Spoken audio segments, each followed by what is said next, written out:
Welcome to Thursday Night Soup. Thursday Night Soup. Thursday Night Soup. Yo, check the mic. It's Thursday Night Soup's on. Feeling right? Welcome to Thursday Night Soup. Thursday Night Soup. Thursday Night Soup. Is it soup yet? Hey, it's time for Thursday Night Soup. I want my Thursday night soup now! No! Yes! Hot.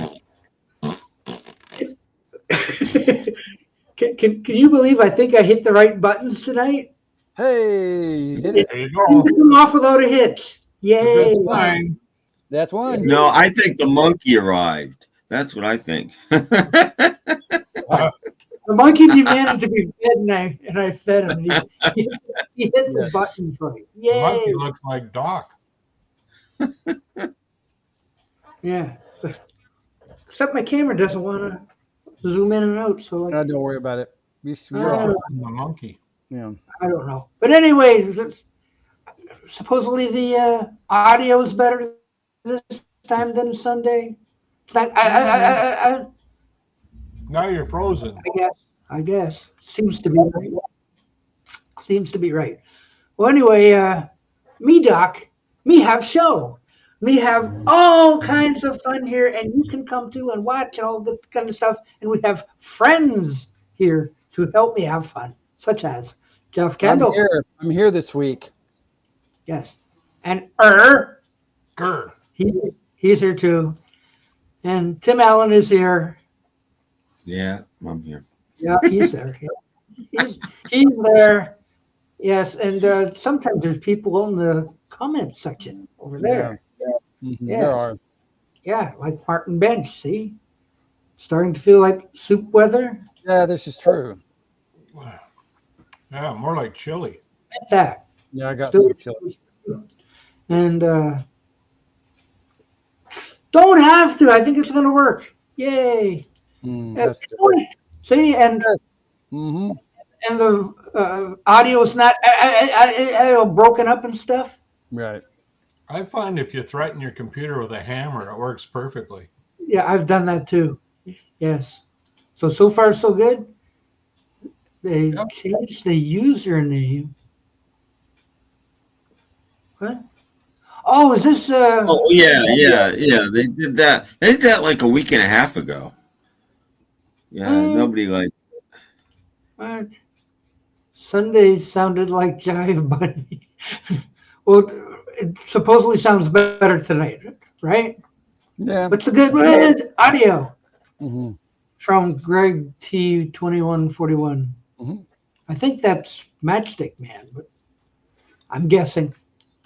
Anyway, time for show. Yay! Hey. Oh, and last minute entry, Mike Griffith. Hi, Mike. Mike, Hello. quick. Why are all those changed? What happened there? You did that like a week and a half ago. Mm-hmm. It's worth mine too. I didn't see that on. Yeah. It's to help prevent trolls, to make sure that you know who people are, but now you don't know who anybody is, so it kind of doesn't really work. That's not right. But that's why they've done it. I forgot to mention tonight's sponsor. What is it tonight? One a day vitamins for old guys. Oh, for seniors. One what a day? Mm-hmm. But you only have to take one. You're gonna need a bunch of these. One apple a day, one beer a day. Yeah. Okay. Very good. Okay. Yeah. So I hear Jeff Kendall has new stuff to show us. Do I? Yes, Yeah. I do. I love when I find something real cheap. And I wasn't sure, but I found a couple of things at my thrift store. Last week we were talking about Rod Stewart. So I found this one. I picked this up for $1. It was a double album from his Mercury days. I think they put this out when they were he was switching to Warner Brothers because it's got Maggie May and You Were It Oh. Well, and pretty good. There's actually a volume 2, but this is volume 1, and this Hey, was we're giving- $1, so I got it for $1. We're giving Rod some love lately. Oh yes, Yeah, and because we got Lower Halloween, here's another movie that I liked that I didn't like any of the sequels. I got the original Howling. Oh, Yeah. And this one was also 99 cents, so I spent $2. So Wow. you got some pretty good stuff. that is fantastic. Mm. That's me. Yeah, and I've got so many little clips there. Whatever happened to my? I'd buy that for $1. Oh no. I don't know. Maybe you erased it. Oh no, it's got to be on there someplace. No, you Here can it make is. I'd buy that for $1. There we go. Now you can make me small. Yeah. Oh, well, wait. We have to go to our next person. Oh, the next guy. Okay, him. Grr. So What do you have? What do you have to show us today? I don't have anything new, but on Thursday we were talking about John Lodge, who just passed away, Yeah. and the Moody Blues, and I mentioned the Blue Jays album. Oh yeah. So, and I hadn't played it in a while, so I played it today.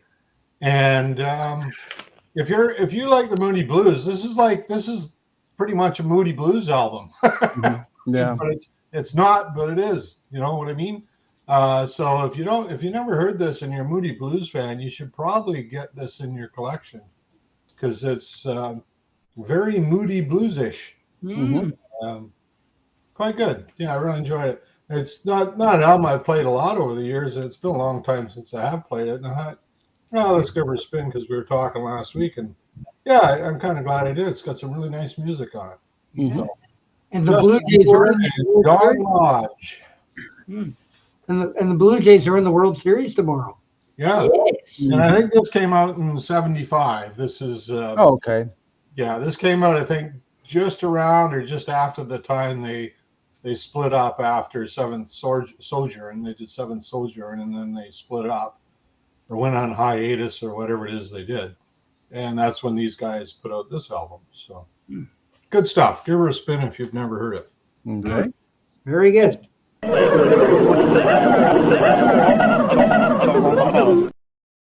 Oh dear. Tim's turn. When the AI robots come and kill us all, I'm blaming you, Doc.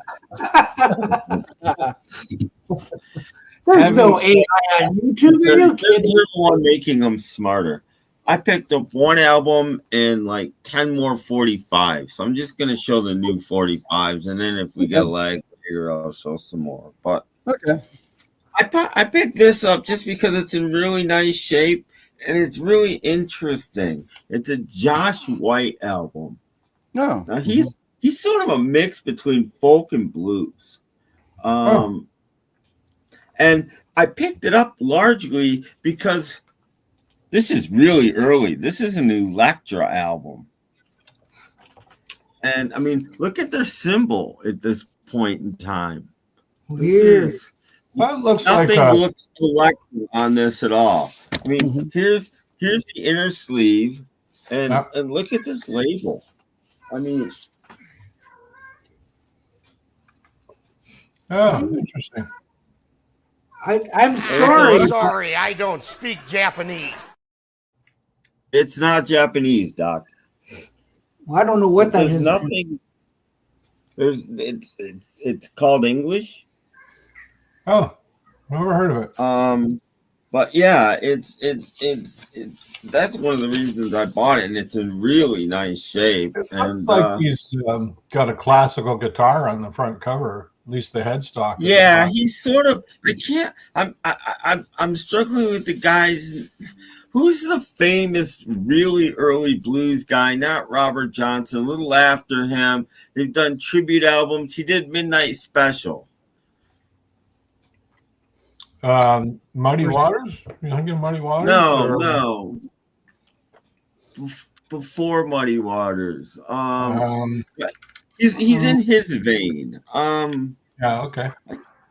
There was a tribute album in the late 80s that had Ringo might have even been on it, but it had John Cougar on it and Bruce Springsteen and a bunch of people doing his songs. Pete Seeger. But Josh White is in that thing anyway. And this has a really nice glossy cover and it's really white. I mean, considering this thing's probably the very late 50s or very early 60s. It's very clean. Interesting. And I picked up a few more 45s. I went through the boxes again. Not all of them. There's 5 left. I went through 3 of them. And I picked up this just because I know the remake. I've forgotten that he wrote it. This is Noel Harrison and Cheryl's Going Home, which the Blues Project did. And I love the song. So I wanted to hear the original. So I never knew it came out on a 45. And this isn't in great shape, but it's at least as good as the one I got. The Kinks, You Really Got Me. Belongs to Myers. Back with I Gotta Move. Yeah, I mean, it's not in great shape, but it's playable. Picked up a couple reissues this time. Ricky Nelson, Hello, Mary Lou. I only picked this up because it's like it looks like it hasn't even been played. So 50 cents. These were all 50 cents. The LP was $1. Another kind of minty reissue. Holly's Long Cool Woman in a Black Dress. Backed with Long Dark Road. Oh yeah, a couple of hits by them. Yeah. Reissue. They are Kendall approved. Oh yeah, the Hollies. Yeah, Long Dark Road wasn't a big hit, but the other one was. Yeah. And I'm pulling them all out. That's what's taking me a second. I picked this up because it's original. It's on the original label. Jackson Browne, Dr. My Eyes. Oh, okay. Before they changed the label. That's Electra too, by the way. Electra is on one.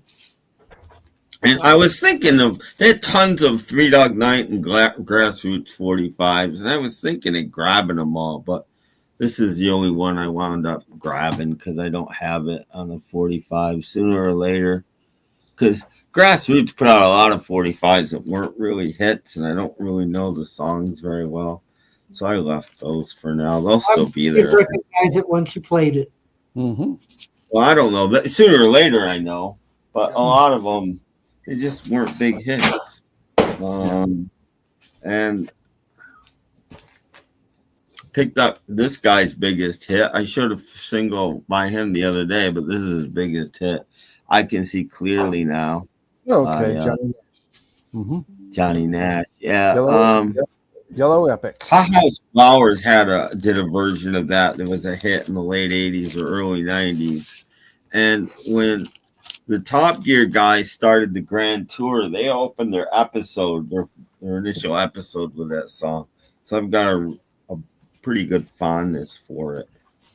I picked this up only because it should be a different mix of the song. And it's in nice shape. And it's, I picked up Mandy by Mello. Oh dear. Okay. No, oh dear. When this got picked up, Bell got sold to Arista, and Arista pulled the Bell stuff and remixed it, and then put it back out again. So these are different mixes than the except for the Partridge Family. Well, I'm just talking Barry Manilow. Barry Manilow's first album got a total remix. And put out again. And here's another one for you. I picked this because I don't think I've ever seen this US 45. The Hollies, Dear Eloise. Okay, that's another hit by. No, not in America. In the UK, it was a big hit. Okay, yeah, UK it was, but That was an Not epic really hit. in America. yeah, I think it was a top 50, I believe. Was it a massive? Yeah, hit? I don't think it hit top 40 though. Yeah. And the last one for this round is I just picked up again, nice condition. Really? The Beach Boys, Do You Want to Dance? Oh, On the okay. Starline label. And I'll get around. Oh, help me, Rhonda, one of my favorites. Rhonda, whatever it is, I forget. Sang by Al, the other one sang by Dennis. Down. Anyway, those are what I picked up today. So. Very good. So, were you thinking of Buddy Guy, or is that the other blues guy you're No, I can't. There was a big tribute album that came out, like I said, in the late 80s, early 90s. Oh. And I've been trying to wrestle with, and I have it on CD, and I can't find it. And before we doing the show, I wanted to come up with the guy's name. Wasn't one of the Kings, was it? Like Albert King or? No. He's earlier than that. He sang Midnight. He's the guy that made Midnight Special famous. Oh. Also, Goodnight Irene he made famous. And I can't think of his name. Google it. Somebody in the comments should know, but I can't read the comments. So I'm checking. Nobody's commenting. I'm Googling it now. Leadbelly. Leadbelly. He's a bit like Leadbelly. Leadbelly was sort of folksy and sort of bluesy. He's a bit like Leadbelly. There's a picture of Leadbelly here on Wikipedia. He's got a 12-string actually, which is cool. Yeah. You don't associate 12-string with blues that often, but it can be done. Yeah. Leadbelly. That's who Josh White got is. shot. He's in that vein. Apparently, he got shot once, and that's why they called him Leadbelly. He still had the bullet in him. Apparently, that's where he got his name. By the way, Bela Lugosi's birthday was last Monday. Was Monday. All right, I didn't celebrate him. Sorry, I missed it. Yeah, I don't think he went to his own party. I'm pretty sure he did. I doubt it. That would make him like 130 years old. 130 something, yeah. That's a shame. Well, anyway, hey, I get to take a turn. There you go. Doc got something too. Oh, wait, what's it got? Yes. What did I find this week? I Well, don't know. yeah. How about the best of XTC? Oh, okay. Oh, Ooh, okay. yeah. That's a UK import. I don't know if you know that, Doc, but that's a UK import. They had Pretty some sure. That never came out in America. Interesting cover. No, actually, it says made in Canada. Okay, well, maybe it came out in Canada, but it never came out in America. I know that. Yeah. We get a lot of stuff in terms of what UK gets that the States doesn't. because America got. I could show you what America got, and it wasn't until a few years later. Yeah. But it wasn't that. Anyway, found that. I've seen that in import stores. We used to have a store called Import CDs, and I was amazed that the States never got Ringo's Old Wave. Like, that was weird. Yeah. Like, why did well, we UK didn't get it. Only Germany and Canada. That was it, I think. They got it in the whole world. Yeah, that was weird. Hey. Next. Next. Let's see how many of you have ever seen this one, because this is the first time I've ever spotted this. Oh. The best of Stars on 45? Never seen it before. I thought Stars on 45 was the best of. The best of the best of. Apparently, this exists. Now this one's an import, though. Because I said, where did this come from? And yeah, it's got UK stuff on the bottom that I'm sure you can't see, but UK was inundated with that stuff from the time that came out through when I was there in 96 and 97. That kind of stuff was still all over the radio. All these medleys and things. I mean, that lasted more than 10 years over there. And Yeah. The Beatles started it with Abbey Road. Yeah, the Hollies' last top 40 hit in England was a medley. So anyway, $3. Three. Oh, okay. Wow. $3. So, That's a lot. yay! I says, I'm taking that. Oh, All well, day. I'll I'd buy buy that. that for $1. Yeah, I'd buy it for $1 too. That'd be good. Yeah. Wow. Mhm. Oh, poor Mhm. Ollie Mary. It's got cold. First time in 9 months. Well, it's 47 degrees outside my Yeah, door. it's cold here too. I've got Very two wet. shirts here. The Oh, it's leaves are 60 falling. The degrees. leaves are falling. Mhm. Yes. Hello, George. Hi, George. Hello.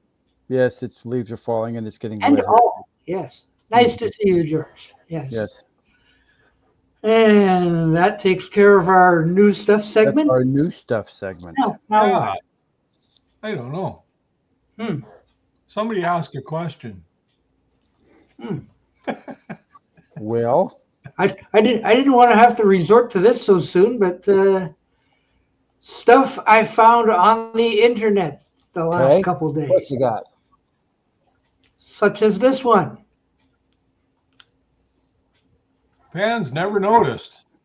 Yeah. What would they, it's a cartoon. So, What would they not is notice? this another tease? Are you going to educate us, or is Well, I was Tim Well, Allen should be going like, that's not right now. you've got no face, Charlie Brown? Mm-hmm. Well, they have had animation errors in the past, but then read what it's about. It's about a Charlie Brown's Christmas. Excuse me, but that scene's from Thanksgiving. Mm-hmm. So Well, you know, it's a totally error thing. it's So just kind of shocking, isn't it? it's very shocking, yes. But yeah, like weird Hollywood movie facts that are wrong. 1965. It's unbelievable. I think. 65? Wow. Yeah, it is there? Yeah. Yeah, except that's not a Charlie Brown Christmas. That's Thanksgiving. Same year as the original Rudolph broadcast, 65. Rudolph might have been a year earlier. I think it was 65 because it was in black and white. Burl Ives was still around, so. Mhm. Yeah. Okay. Screw that one. Okay. So we were. I thought this might be fun to show because we were talking about the blues. Mhm.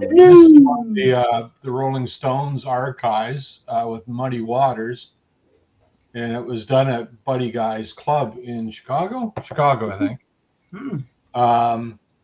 And they just came to see the show, and they ended up on stage. At least Mick and Keith did. I don't know if the other guys did or not. Charlie might have come up on stage too. I don't know, but so it's kind of cool. It's well, here's all the stuff you get on it. So it's it's blues, obviously, because that's kind of what they did. And this was part of their From the Vault series. Get a little booklet in here. Let's see if there's anything interesting to show there. A lot of it is just text and stuff. No, there's not really any pictures in it. It's all I want pictures. sort of stuff like that. That's just one of the sleeves, and show you the record here. Anyway, it's a fun one to have. It's part of my archive series for the Rolling Stones. One of the things there. So yeah, we were just talking about the blues on that. Oh, I don't think I've shown you guys this one before. So there it is. Is Woody Guthrie on it?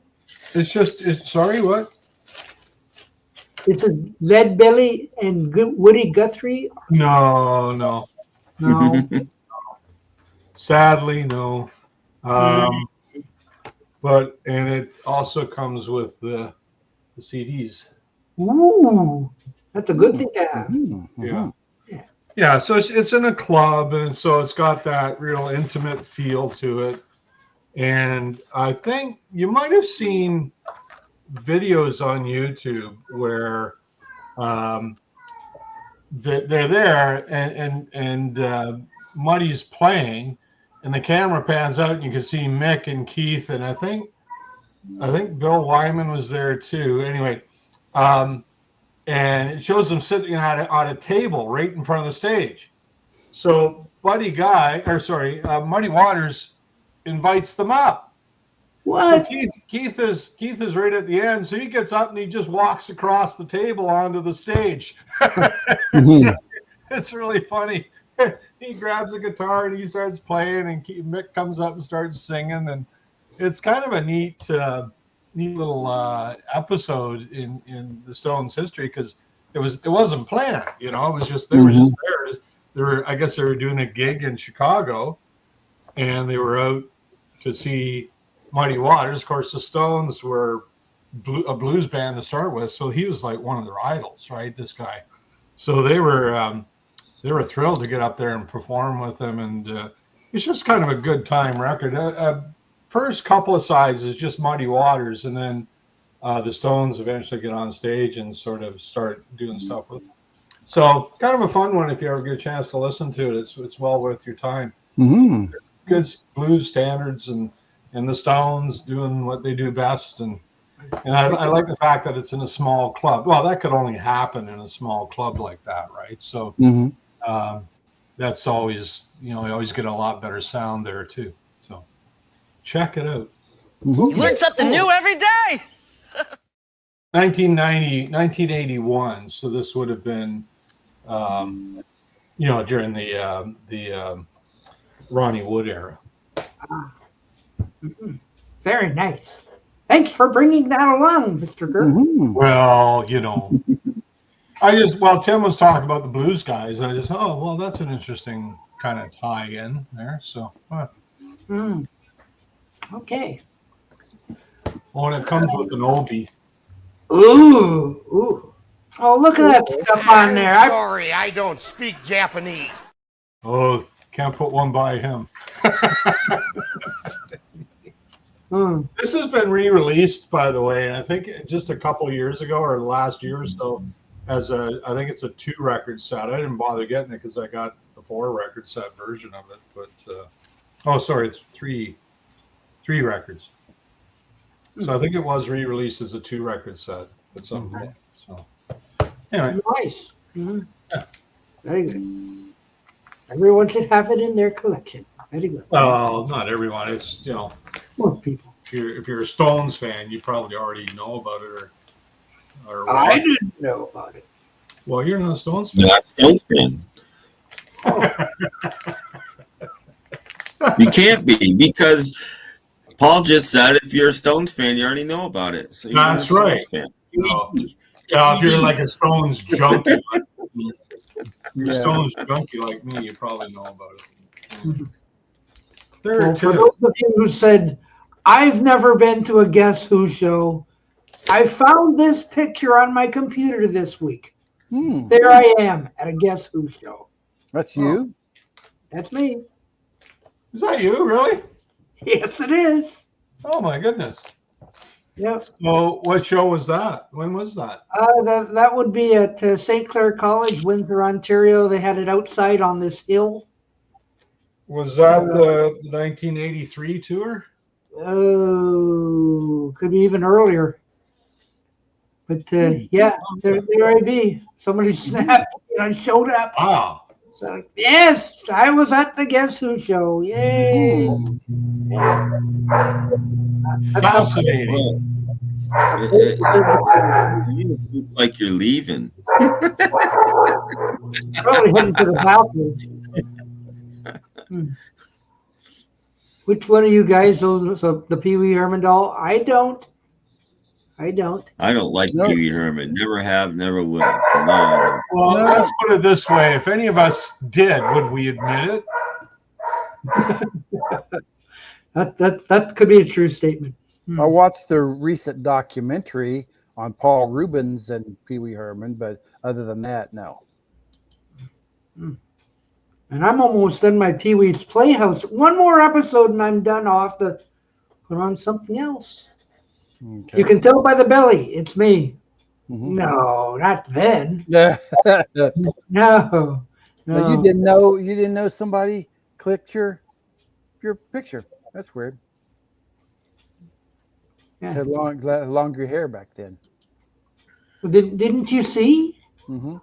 Yeah. Well, Had longer hair back I then. had it down to the shoulders once upon a Yeah, time. yeah. That 1983 tour the Guess Who did was a lot of negativity about that, and apparently they just did it for the money, and they weren't really talking to each other, and they just kind of did it, and and we're glad it was over. But it's I never saw that, but I've got the double album that came out as a consequence of it, and it sounds great. And they actually did 4 new songs as well on the album. So yeah, it was a good one, but it wasn't. They don't consider it one of their happy times together. No. What I can remember about that show was that they had Wolfman Jack during Clap for the Wolfman. Oh, it was probably really early, probably 74 or 75, maybe.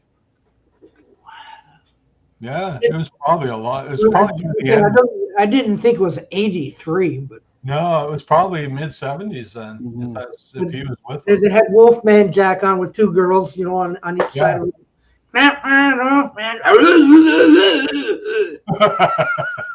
So yeah, he was there.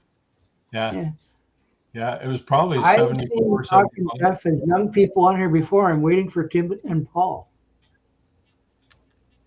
You may have to wait a long time. Maybe a while. Yeah. Yeah, because I am young. This is me. the only thing I have This is young me. that is the young him. The only difference is my beard's a different color. So just get your crayons out and color it orange. Just color the screen. Yeah, that's how it works. Thursday night soup? How about Thursday night catfish? Yeah. And the cats love it. Oh, that cat's Good. right. I don't want to be around Jeff when he has a dull knife. Yeah. In 83, he saw the Guess Who, Animals and Kinks. What a time. Yeah. Great to be 22. Yeah, no kidding. Wow. That was my hair. You had long hair. Doc had long hair back then.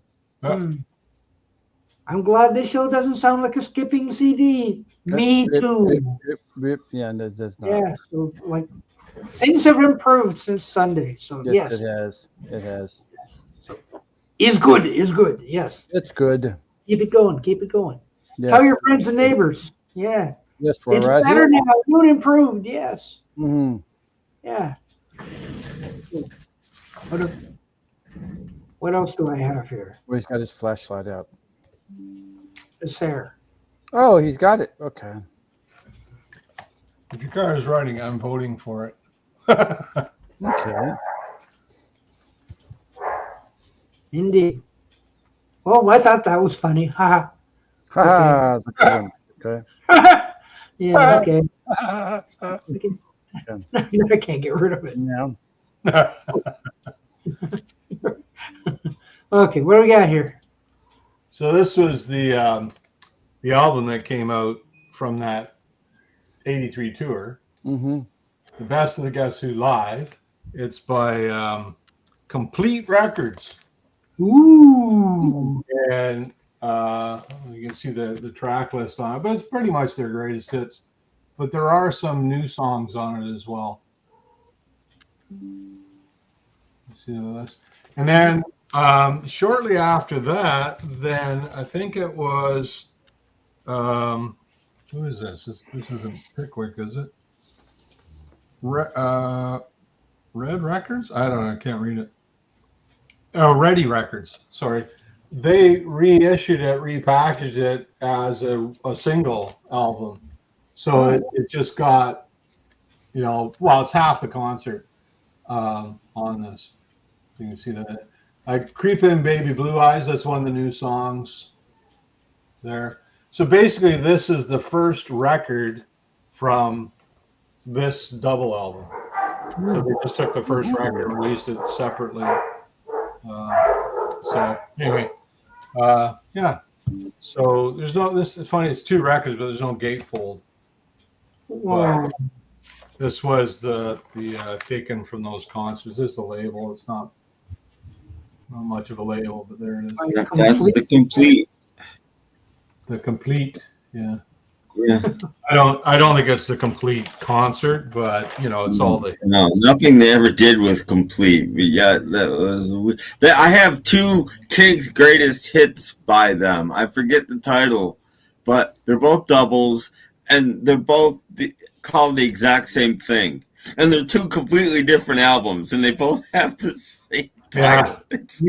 What? What are you doing? Well, the Guess Who in the early days, like they had so many different labels they had signed with in Canada and the States.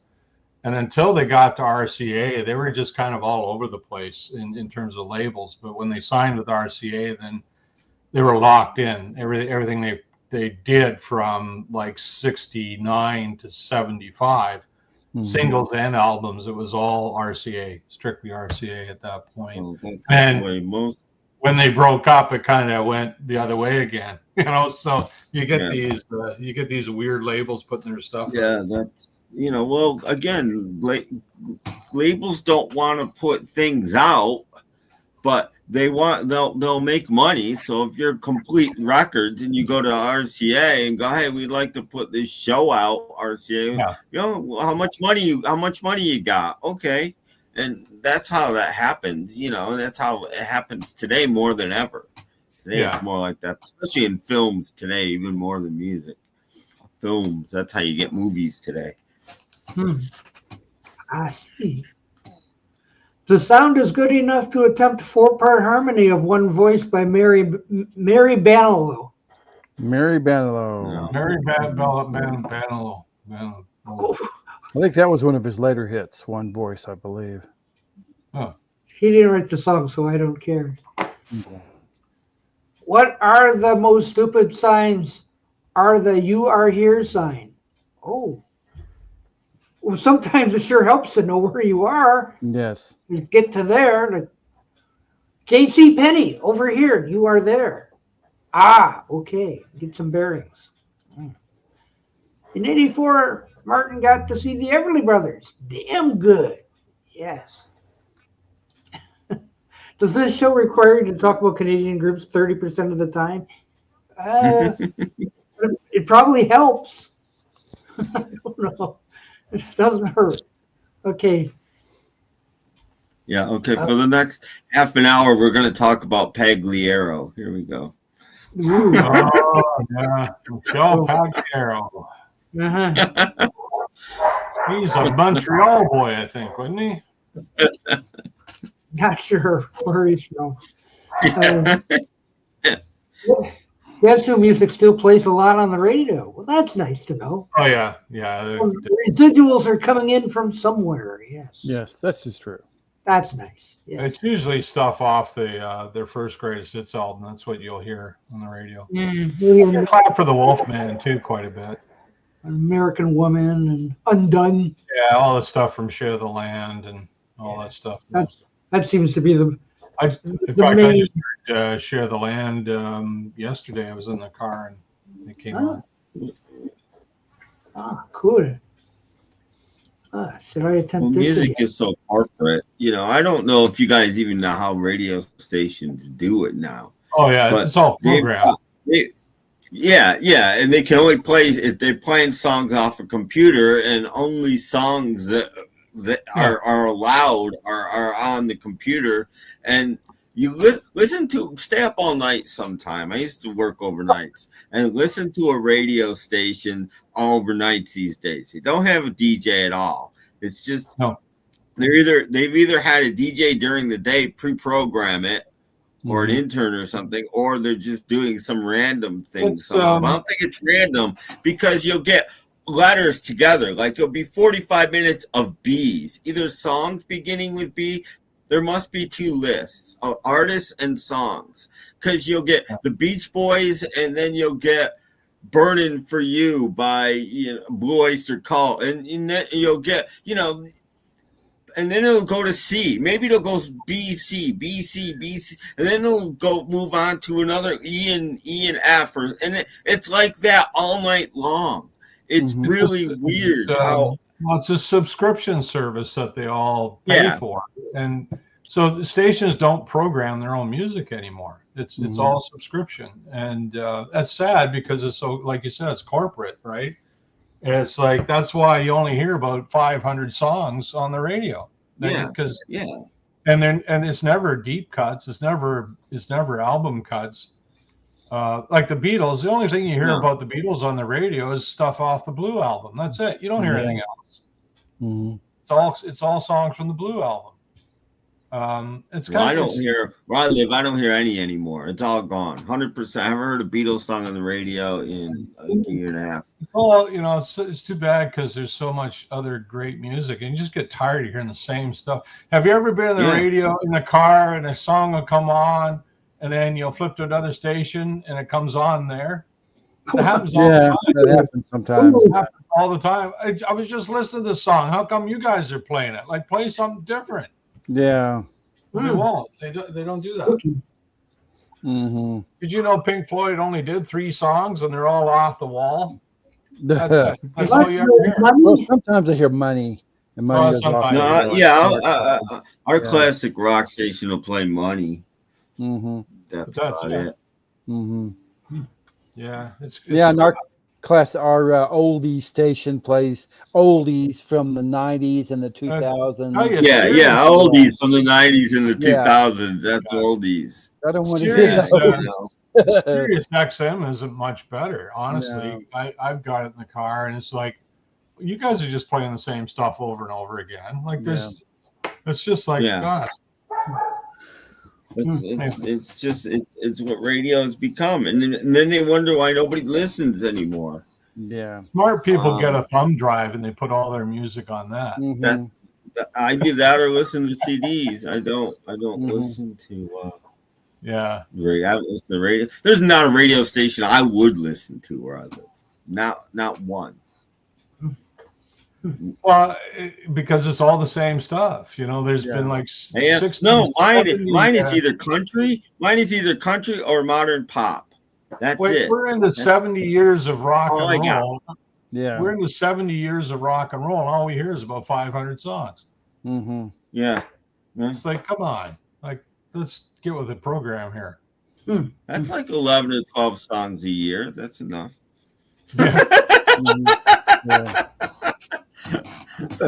It's why we hear Hotel California 25 times a week. It's like, here we go again. Ollie wants to know, did you get that wet cover of the Trogs hit "Love Is All Around"? It was #1 for almost forever in 1994. No, we didn't get that. I don't remember that one. Wet is almost unknown here. I know who they are, but they're almost unknown. Yeah. They never had. I had the original, but the wet cover. I don't think. Maybe they had one hit. Oh look, but basically, the top 40. Barely remember that version, but I don't remember it at all. 94. Was the year my son was born. The 90s were just a horrible decade for music. God, it was a decade. Oh, jeez. I think the 90s was a great decade for music, just not on the radio. You already had to start looking for it. But it was some of my favorite music is from the 90s, to be honest. Yeah. I lived in DC, and they had a great modern rock station, and in Baltimore, and probably one of the top modern rock stations in the country, and they were great. I don't think I've ever heard Lena Lovitch "Lucky Number" on the radio. Great song. No, Lena Lovitch never had a hit here. No, Wet never had a top 40 hit in America. They're not in here. Nope. Well, that kind of puts a damper on things. Lena Lovitch, whatever her name was. I saw her on MTV a lot, but was it that song? She goes, kind of. Yeah, that's "Lucky Number." In the back of a limousine. What do you know it, Doc? I am surprised here. Looking under Wet. Yeah. Wet Willie had 4 top 40 hits. Four. What the hell? They have. I only know of one. And I don't even think it got that high either. Okay, I know the first one.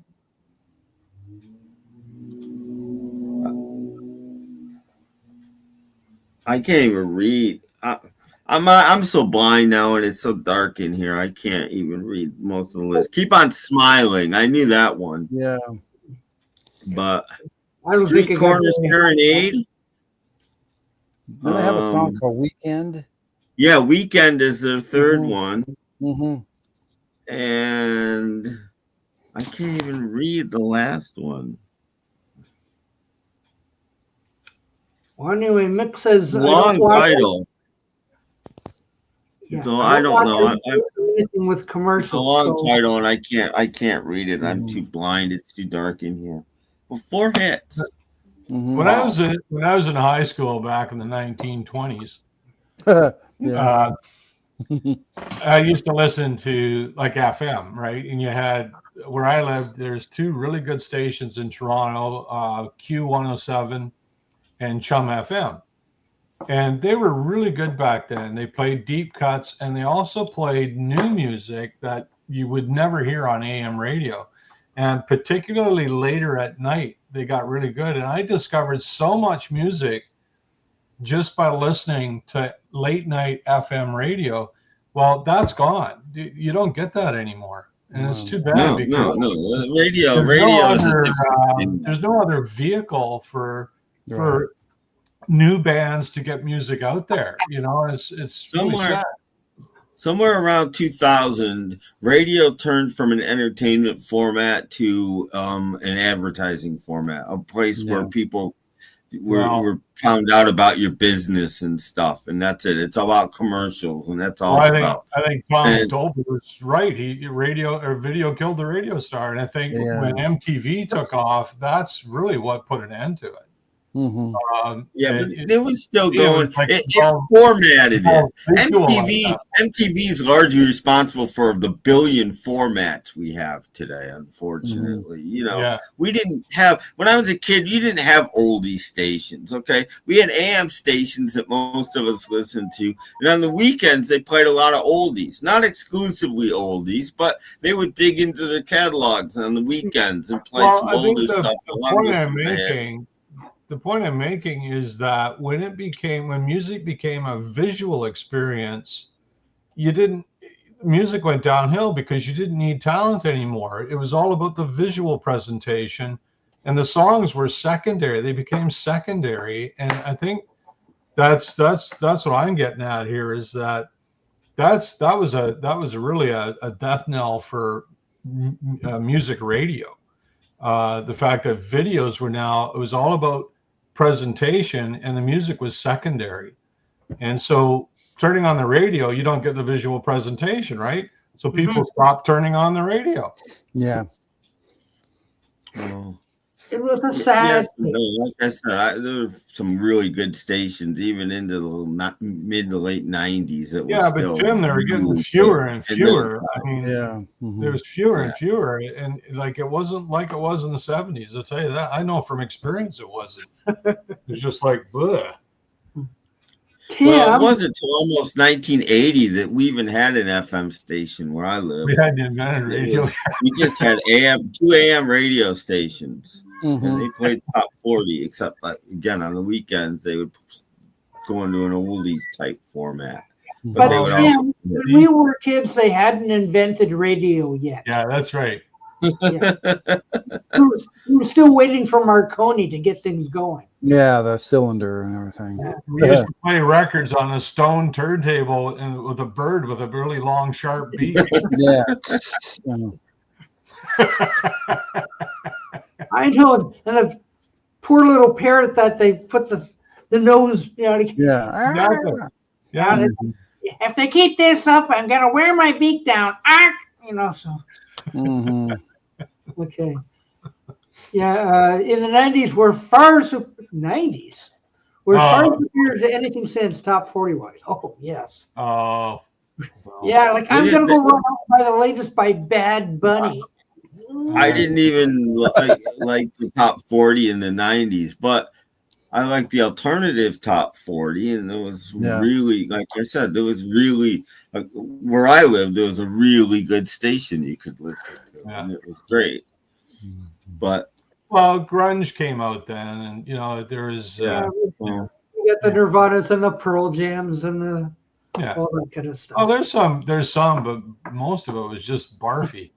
True. Well, there was. I mean, there was still, U2 was still making good music. REM was still making good music. There's a lot of stuff. A lot of more stuff. People like that were around doing.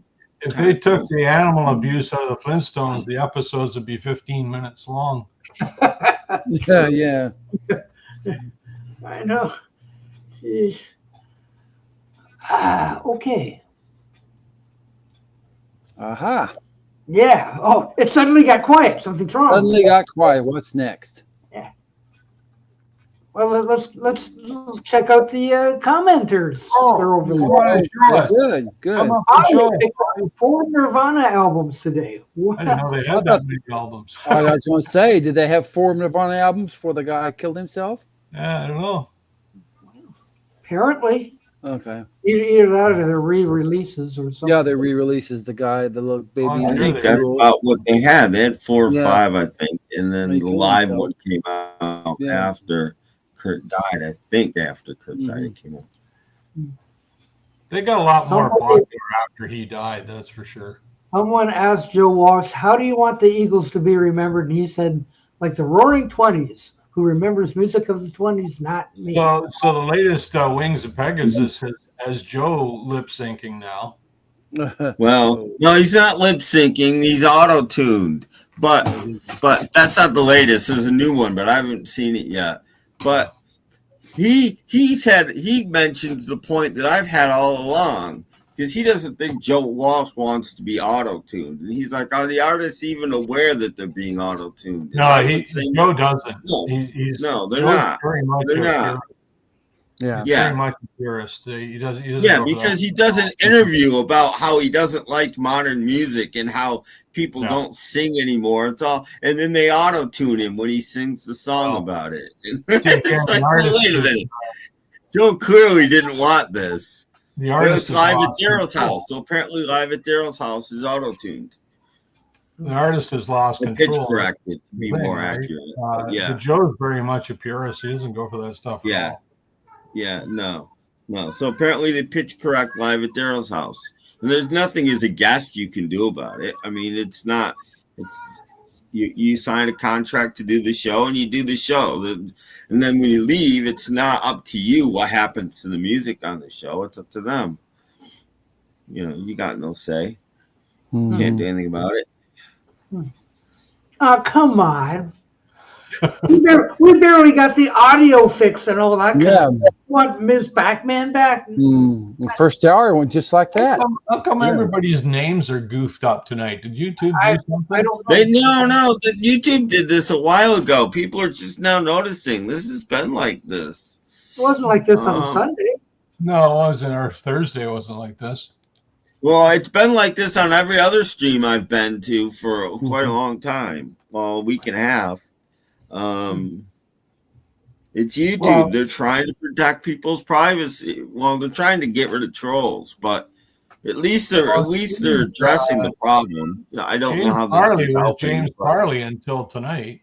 So well, he hasn't been on other. You can change your name, guys. So you go back and you can change your name. No, they're doing. You have to have a real name in there, and that's what they're using now.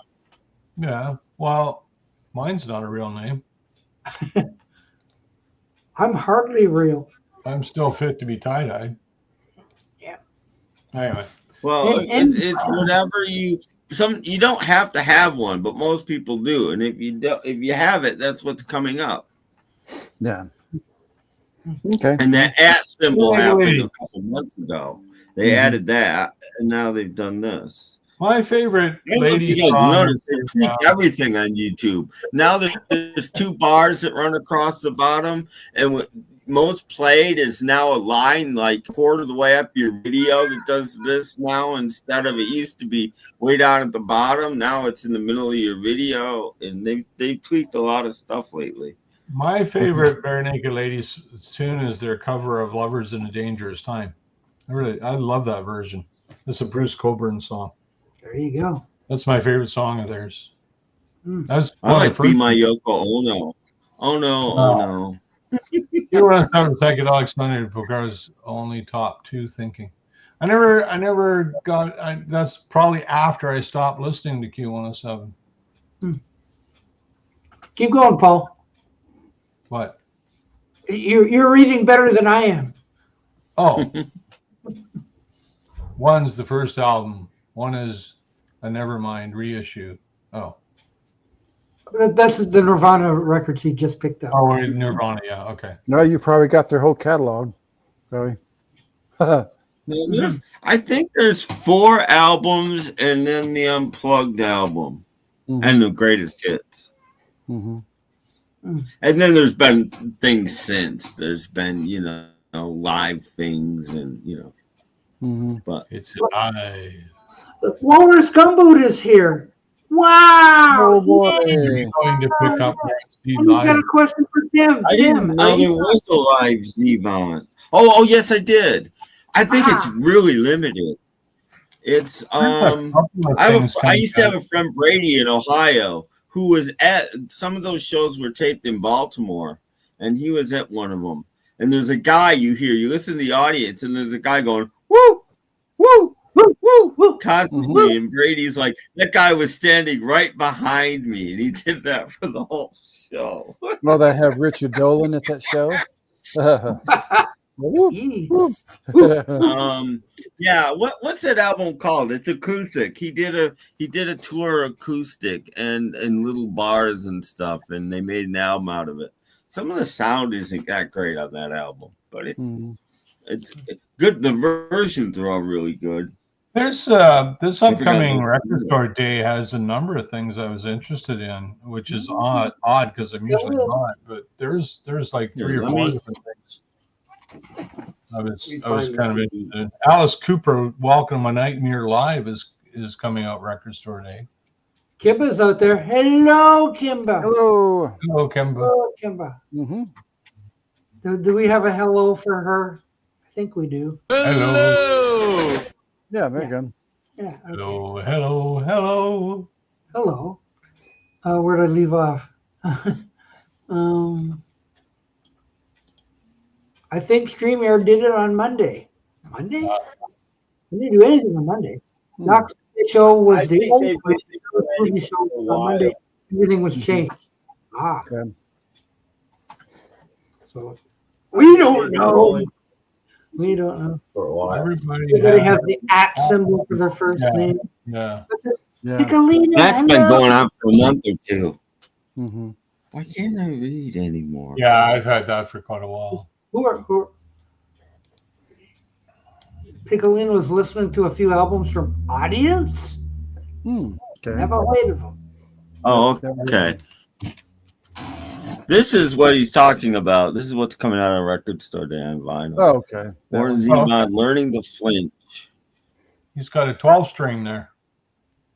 Yeah. Yeah. It's all him on either guitar or piano. He did a solo tour. So yeah, that's what's coming out of the record store day. Mm-hmm. Werewolves again. There you go. How we're gonna leave off again. Oh, YouTube changes things every few months for no apparent reason. I know that. I notice now, like, if you watch a video and it's done, instead of putting up like about a dozen things to tantalize you with, now they only give you 3. Yeah. Oh, mine still gives you a bunch.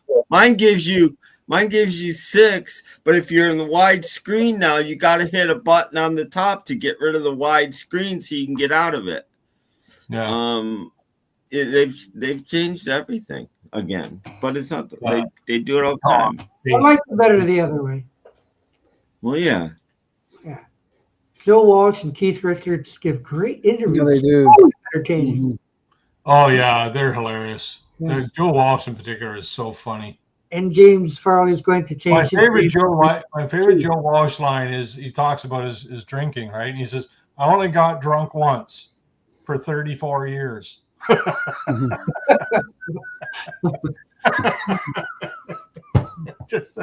That's my favorite Joe Walsh line. It's a good thing Tim can't read your comment there, Right, Mark. right. No, I can read it. Tim on a rant. Are you pissed off? No, I'm not pissed off right now. Oh. Wouldn't be hard to Steve get me Howe there, used but to- We'll work on it. yeah, Steve Howe used to stop his acoustic set when people were talking. Like, all right, that's enough. I'm not going to play if you're going to talk. Mhm. Yeah. Oh, that's another great line from Crosby, Stills, Nash and Young, Four-Way Street, where Stephen Stills is playing the opening to a blues tune, and he makes a mistake. Mhm.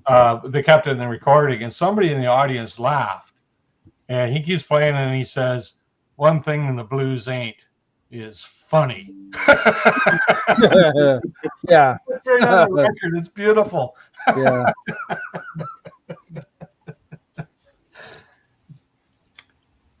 Kimball wants to know if she should use 83, 87 in the Pick 4 Lotto. I would say yes.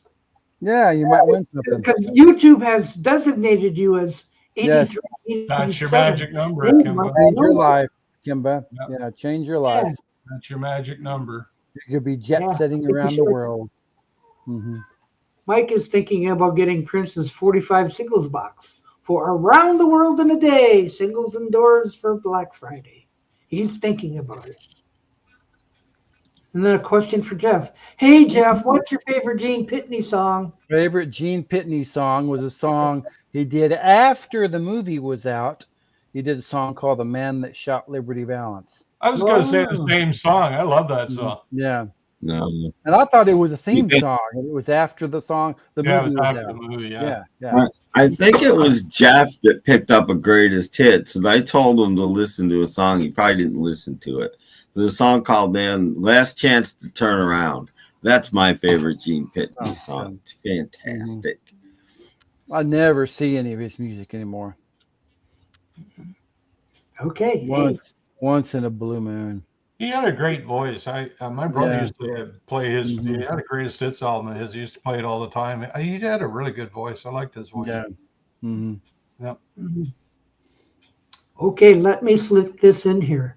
At the end of Sunday's show, I got a new Peter Boothroyd cartoon, but I didn't get to play it. Okay. We get to watch it. So hold on to your hats, because here's Okay. the latest. Yeah, hold it on. Here we go. The latest Peter Boothroyd cartoon.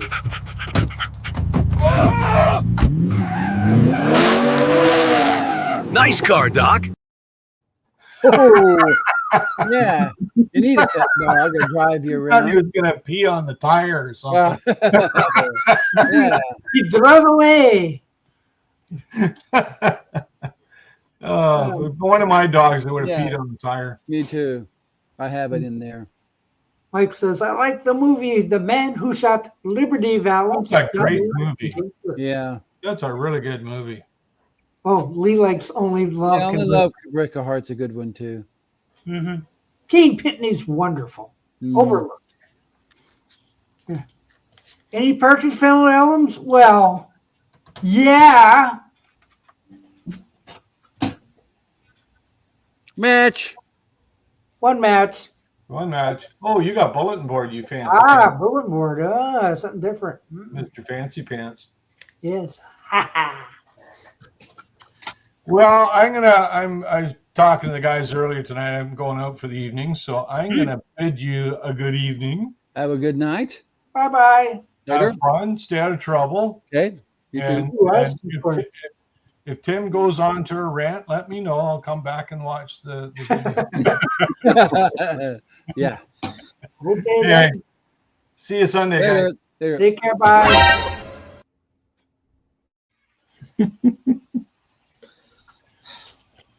Oh, and he's gone. Ooh. And he's gone. He got sucked up by the flying saucer. So. Mhm. Whatever. Okay. Yeah. Bye, Paul. Bye, Paul. Bye, Paul. Bye, Paul. Oh, wow. Hey, did you know Gene Pitney had a #1 in 1989 in the UK with Mark Almond? Something's got a hold of my heart. Oh, did he? Okay. Mm-hmm. Oh, how swell. Mm-hmm. Let's see if we can fill fourth spot there. Okay. Because we've got an empty spot here. Have an now. empty spot. Someone could come up for an hour. Did you see where I got invited to the Grant's Rock Warehouse show? Oh, did you? Where? Yeah. Did you go? No. To get on the Grant show, you have to be. Has to make a schedule out. Like you have to be at X spot at X time and something like that. You just can't jump in. Okay. So, but I still got invited though. Well, that's nice. So we'll see. I says, we're gonna talk all about the Partridge Family. Talk about the Partridge Family for an And hour. then I think he kind of like said, maybe we don't need to have you on here. Okay. So anyway, okay. While we're waiting to see if somebody comes up, let's throw up a commercial. Oh boy, we'll be right back. Where did it go? Oh no. Did you erase it? Where did it go? I saw it there a second ago. Okay, so no commercials, just a couple of stupid things like this.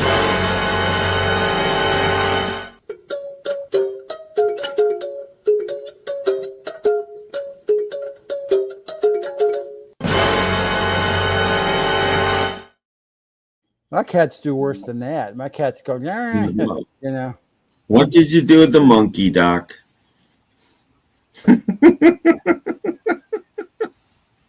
Ollie wants to know if I ever had any conversations with Stud Muffin. Well, not since I got fired from his show 2 years ago or whatever it was. So, no. I have the Shopping Bag album. What? Don't have Stud Muffin come up? He's never been here. He's got his own thing going on. Yeah, he's never been here. No. He won't be here. Why don't I show the album of the week? That's for Sunday. Maybe because it's not the end of the week yet. It's only Thursday. Sunday we have that. That's a Sunday thing. Yeah. Although I still have to wonder, like, where did the commercial go? Why don't I see it on there? We have to do a live one, Doc. Yeah. Good evening. Our show is brought to you by. Yeah, well, I do have this cellular here.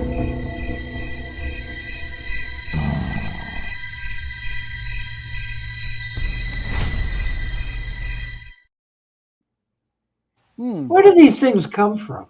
I think they're AI because I think. Well, you think? Very good, Jeff.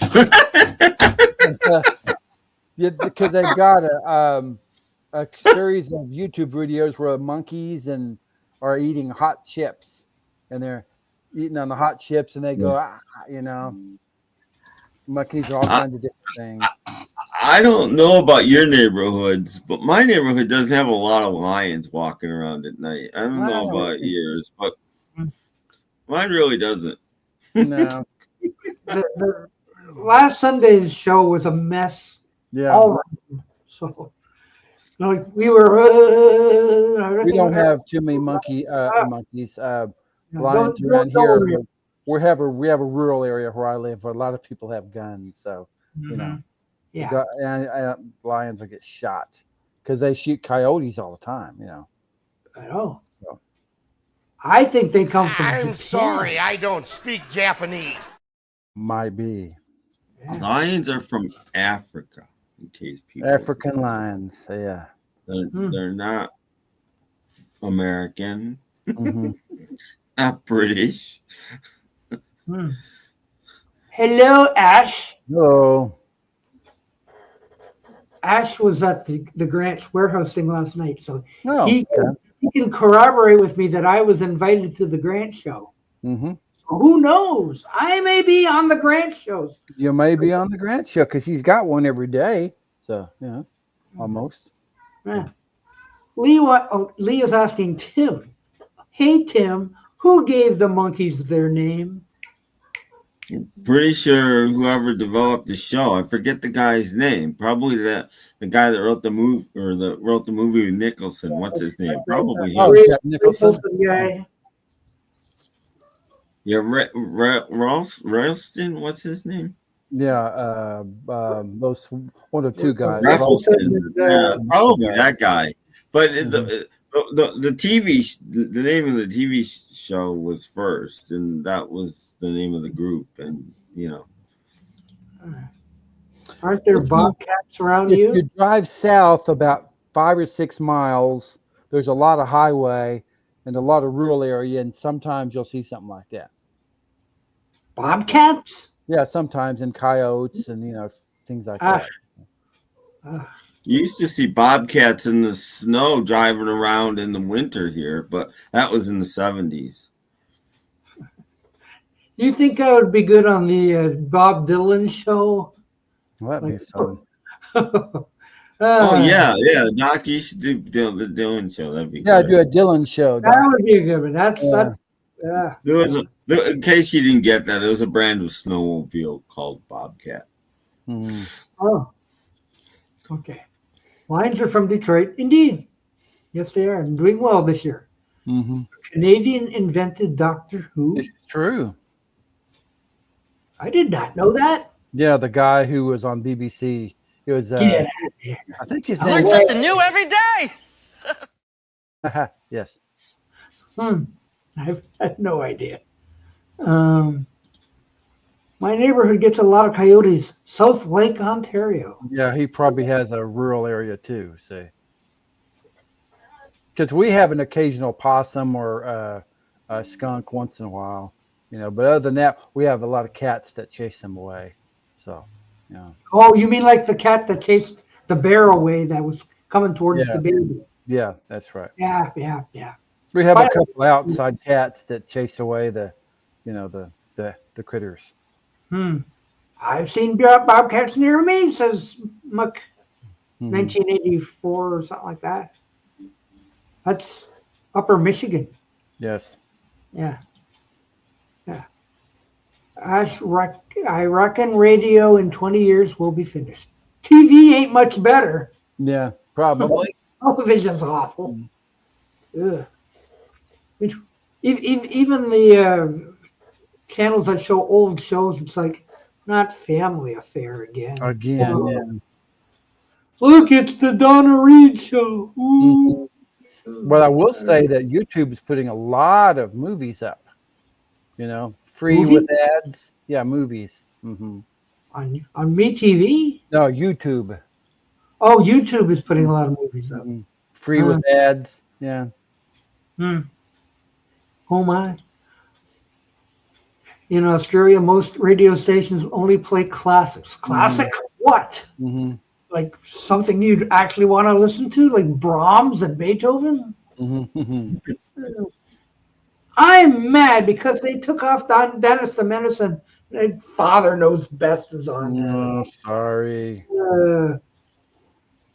I know I ran into McHale's Navy the other morning. I'm like, On MeTV? I know on Antenna TV. Oh, Antenna TV. Okay. I watched the whole thing a couple of years ago. The last season of McHale's Navy is just the stupidest thing.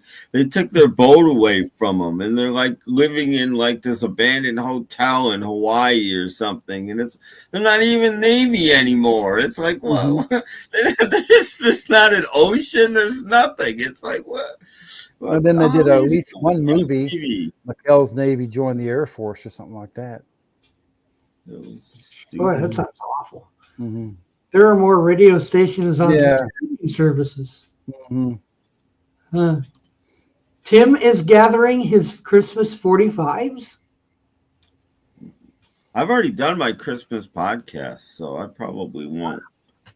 Stay tuned for I that. might, if I can ever figure out how to do a live stream with music again, I might do a Christmas one, but I don't know if that will ever happen. The first Doctor Who was invented by a Canadian. Produced by a 20-year-old Jewish woman. Directed by a 20-year-old. Come on now. Yep, that's right. And the first Doctor was an old man, and he had to retire because he had dementia. I'm going to call shenanigans on that there. Okay. I prefer the Phil Silver show, which turned into Top Cat. But Phil they have all Silver show kinds. is actually really good. Yeah. If you look around, Doc, you can find it, you know. What, Phil Silver's? No, I mean anything. Oh, well, yeah. There people put up stuff on YouTube all the time. So like, I want to watch blah, blah, blah. Look on YouTube. You probably Yeah, and they have these free channels as well that you can watch shows with commercials, but it's just like broadcast. I've been watching some repeats of Hawaii 5-0. Book 'em, Dano. You know, like the good old days. So. It was big on Australia as well. It was what was from the movie Four Weddings and a Funeral. I've heard of that movie. I love that movie. I don't know what he's talking about, but yeah. Okay.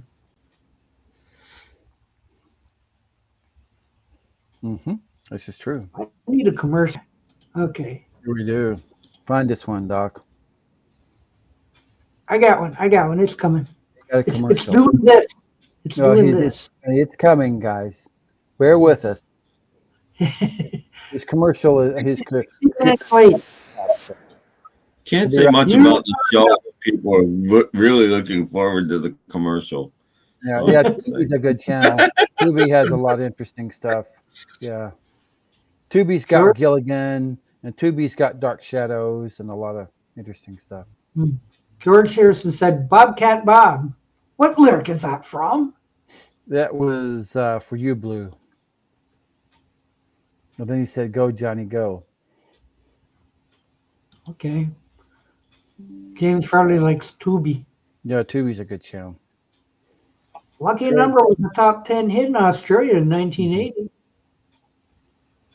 Oh, well, not so much here. I don't know what that is. Well, that's a Lena Lovett song. Okay. What was big in Australia is What He Means. Oh, okay. Oh, they weren't big in America, you know. Sorry. I think they found some episodes. I don't know what they found. Some early episodes, I thought. Some early ones. Because some episodes, because they destroyed a bunch of episodes after they broadcast. So there'll be some episodes they'll never find. But every once in a while they find like a missing episode of this and missing episode of that. You know, a lot of those shows were like 4 or 6 parters, the early ones, the Doctor Who stories. Sometimes they find stuff like that. Yeah. Somebody died. They had a service. If you're affiliated with the BBC and you were like Malaysia, okay, Malaysia would get copies of Doctor Who, and that's where they're finding most of this stuff. Australia, you know, wherever the BBC had a hold, they would send copies, and they were supposed to be returned, but many times they weren't, and that's they were returned, they got destroyed. So yeah, right. What's the point of returning them? I don't know, but Tim, it's early, but will you be doing a Christmas Eve 45 show? 2 months away. I don't know, because I can't get my other laptop. I can't use this laptop to do it. My other laptop, I can't get logged into StreamYard on it, so I don't know. Probably not, but I keep trying once in a while, and then I get frustrated and I throw it on the floor and break it. And then Stay tuned. Another wet hit on Australia was Sweet Surrender. Yeah, nice. Sweet Surrender. By bread. Because the BBC finds all kinds of weird stuff, not just Doctor Who. There was a sitcom called Steptoe and Son, and a lot of their episodes were lost, and they found a bunch of those. And there was another hilarious British sitcom called Dad's Army about these elderly guys like us, who were watching the, the shores, in the military. And a bunch of those episodes were lost, and they found a bunch of those. We need more Milton Berle. Yes, we do. Doctor Who was on for 46 weeks of the year in the 60s. Yes, it was. And they used to have those commercials with those popsicle commercials, and they had free picture cards from Doctor Who. Oh, the lollies. The lollies and picture cards. I remember my wife used to be a Doctor Who fanatic. So I know, I haven't watched a lot of it since she died, but I know a lot of it, So. The lollies had the picture cards, and yes, the lollies had the picture cards. And we have Hi proof, there, fans. right? Stand by for Cool Off with Lion's Mane. New Supersonic Zoom, the big ice lolly with free picture cards. Hey, get this. New Super Sea-Jet, a 3-flavor knockout. And the first ice lolly specially for girls. It's fab. Unfasten your seatbelts, lolly lickers. Cool it with Lion's Mane. On sale now. That's it. Yeah. Maybe. Yes. Mm-hmm. Yeah. They found those episodes in the TARDIS. Yeah, they did. Mm-hmm. Yes, of course.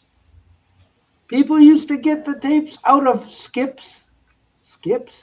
In the 70s, some ones have Australian tapes. Yeah. Yes. Yes,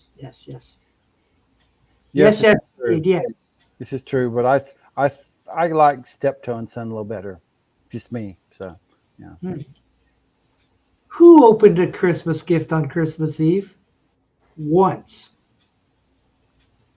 My son and I do Christmas on Christmas Eve. Well, we'd go to my dad's relations on Christmas Eve and do Christmas there. And then we did our own Christmas on Christmas morning. And then my mother's side, we did Christmas afternoon. So I did open some Christmas presents on Christmas Eve, but it was my dad's side of the family's presents. Mm-hmm. We only did it the once. We had it at least the States are already open. So yeah, everybody died, so it's just my son and I now. Mike owns the original Hawaii 5-0 from 68 to 80. 12 seasons on Yeah. TV. Wow. Yeah, Pluto is the first 6 seasons. Oh yeah, 97 episodes are just kind of in part way, like an audio and part episodes. They reconstructed some of the stories with animation and also telesnaps and that kind of We stuff. might get the rest in a few years. Who knows? Well, we'll see. If all the Doctor Who fans die out, Commercial time. Ready? Okay. Hit it now. Yeah, this program is brought to you by Hi, Mr. Tooth Decay. Ready? Pull! Why, you weaklings? Are we mice or are we men? We're mice! Let's act like mice then. Oh, I wish Mighty Mouse were here. Hooray! Hooray! It's Mighty Mouse! I'll take care of that, Mr. Tooth Decay. Quick, out with the Colgate Dental Cream. It guards your teeth. It what? It guards your teeth. Everybody knows that. And it tastes very good, too. In fact, it tastes wonderful. Now to put up the invisible protective shield around our happy tooth. Colgate Dental Cream with Guard-All. Colgate's with Guard-All will guard him now. Now Mr. Tooth Decay will destroy a tooth. Fight tooth decay with Colgate. Colgate Dental Cream, it cleans your breath. What a toothpaste! While it cleans your teeth.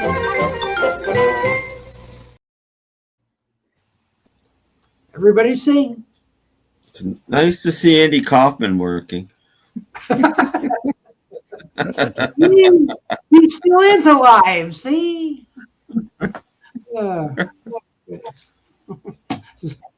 where do you find those wonderful commercials? Yeah, I never know. Yeah. I find them from everywhere. Every nook and cranny. I hope I don't get a copyright strike on that one too. Well, that was an ancient commercial, Doc. I doubt it. You know. The other one was pretty ancient too, out of the 70s or That something. was in 1950s, I bet. Like, who cares about Shakey's Pizza? Yeah. But I still got a copyright back. Well, they probably still exist. Well, Colgate toothpaste still exists too, so it's possible. But back then, maybe they couldn't use the word fluoride, so they had to call it Gardol. Yeah. Well, the old dental cream before it was toothpaste. Yeah. Well, they do call it toothpaste at one point, but it's dental cream. Ollie wants to know, what was the last album you played?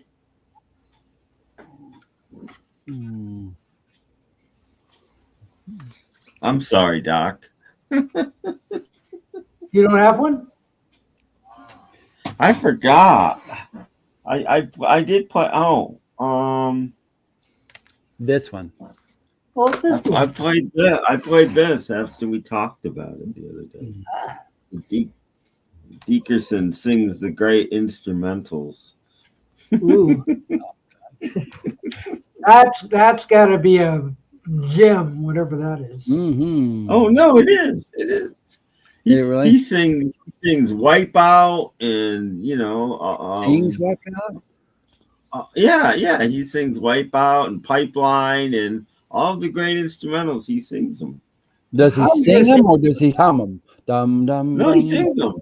Oh, okay. Deke Dickerson wrote words for all of the great instrumentals, Honky Tonk, and Okay. Yeah, and he sings them. Yeah. That's what I saw my played, I think. Yeah. Martin played the America's the best of America. The group. They're a good group. The Horse with No Name and The Horse with No Name and Don't Cross the River if you can't put on the side. I never did give nothing to the Tin Man. Tin Man that he didn't already have. And Sister Golden Hair, which is one of the best roller skating songs in the world. But Muskrat Love, no. Yeah, Muskrat Love. Although their version is better than the Captain and Tennille's. Yeah, I wanted to roll out the first time I ever heard the Captain and Tennille's. I thought America's version was terrible, and then I hear this thing, and I'm like, oh my god. No. Silverchair's Frog Stomp. Ooh, it doesn't even sound good. Yeah. Do you have that Stars on 45 CD close to you? Is the Hollies medley on there? I'm just curious. No. Okay, well, because the Hollies' last top 40 hit in England was a medley, so. Oh no! It has to be by Stars on 45. Yeah. It's by Stars on 45, which only had 2 or 3 albums in America. I think they had a lot more in the UK, but they only had like nuts. No, we've got the Beatles, ABBA, Stevie Wonder, Rolling Stones, Supremes, and a bunch of Star Wars stuff. Oh well. See, there was a second Beatle medley too, and there was just a general oldies medley too. Then I'm surprised that isn't on there. Part of the ABBA one, I think. Dickerson is great. Los Tres. Yeah, no, he is. I don't know if he's still keeping up with his YouTube channel. His YouTube channel was great for a while. He took us to his favorite record store. Oh my God, it looked like a bomb blew up in there. I don't know how you'd look through anything. Every single flat surface had a stack of records like at least 4 feet high, stacked, just like this. And so you had to pick those up. You had to look through those first before you. It was like, oh my God, just the one on the bottom, millions of records, but not in any order whatsoever. Just thrown wherever they were placed to put them. Like, wow. We're worse than a flea market. Ugh. Wow. But he loved that place. Audience, The House on the Hill. What is that, a horror record or what? No Led Zeppelin album? No, it's Audience. Oh, okay. Well, Still never heard of it. Who still has K-Tel albums? I do, or he does. Well, he I does. do. I show the record. Well, that's a Ronco record. Show the Ronco ones sometimes. I have a bunch. Oh, there was a guy on YouTube that all he did was K-Tel albums. But I don't know whether he's still around or not. So. Yeah, JJ's still around. Mm-hmm. Yeah, he's still around. Mm-hmm. Or did he run out of albums? He does his channel anymore, but he's still around. He ran out of albums. The Jim Croce Photographs and Memories, his greatest hits. Mm-hmm. Yeah. Nirvana also released an album called Under the Covers, which is a cover album from live shows. Mm-hmm. I found Brian Eno's first album. Anyone like Roxy music? Yeah. I like the later Roxy music, like Avalon and those. Not particularly. Albums. Yeah. Oh, you. Yeah, I've got at least 3 Roxy music records. I have a hits comp. I had Avalon and Siren and the greatest hits. I have one that's got some Brian Ferry solo stuff on it. I think the greatest hits might have had a couple Brian Ferry. Yeah. Things. Mm-hmm. Yeah. Okay. Because Roxy only had one hit in America, you know. Basically, yeah. Yeah. The other stuff was on FM radio. But. Yeah. Mm-hmm. But they had a #1, a Lennon cover, with a #1 in England. No, I think they had 2, Jeff. I could look, but I think they had 2. Well, they had the cover of Lennon's "Jealous Guy" was #1 in England. Yeah, but did they have 2? They could have had 2 then. Okay. Maybe only one. Maybe "Love Is a Drug" was in the top 40 in America, but "Dance Away" was, and "Dance Away" is the one that people forget. Okay, "Dance Away" was certainly a top 40 hit. Yeah. So what's the problem with this video? For one thing, that's like a 1940s cartoon. Yeah, so let's start with that. Isn't that the Snow White? That's 1937. Okay, 37. All right, even earlier. So, like 12 1970s cartoons. Excuse me, but that ain't 1970. Yeah. So like, already, I'm sort of like, I'm not watching this. It's fake already. Yeah. No. Sorry. Mm-hmm. But sometimes people get things wrong. I've told you about the Fascinating Horror channel, and he also has a second channel, Fascinating History, which is actually doesn't get nearly as many subscribers and views and stuff, but is actually him being very funny and snarky, and it's actually probably the better channel of the two. But I watched the video the other day, everything that happened in the year 1970. Well, he got 2 things wrong. I forget one of them, but he got the movie Airplane confused with Airport. So he had Airplane coming out in 1970, and I'm like, that wasn't the only one that went. No, you gotta. But we're not mad at it. We're not gonna attack him or anything. We're just gonna say no. You got that mixed up with Airport, my friend. Yep. You know, that's one of the last movies my mom and dad and I saw at the drive-in Airport, the first Airport. Wow. But I found that very funny. Airplane count. I don't go to the mall anymore, so yeah. Our mall never had escalators. There's malls in Oklahoma City, but I just don't go to those anymore because mine only one is working most of the time. The up one and the down one, no, they'll change them around, and you got to walk down. Or they don't work. All the time. Yeah. Flesh and Blood by Roxy Music played the other day. Frippinino. Yeah, sure.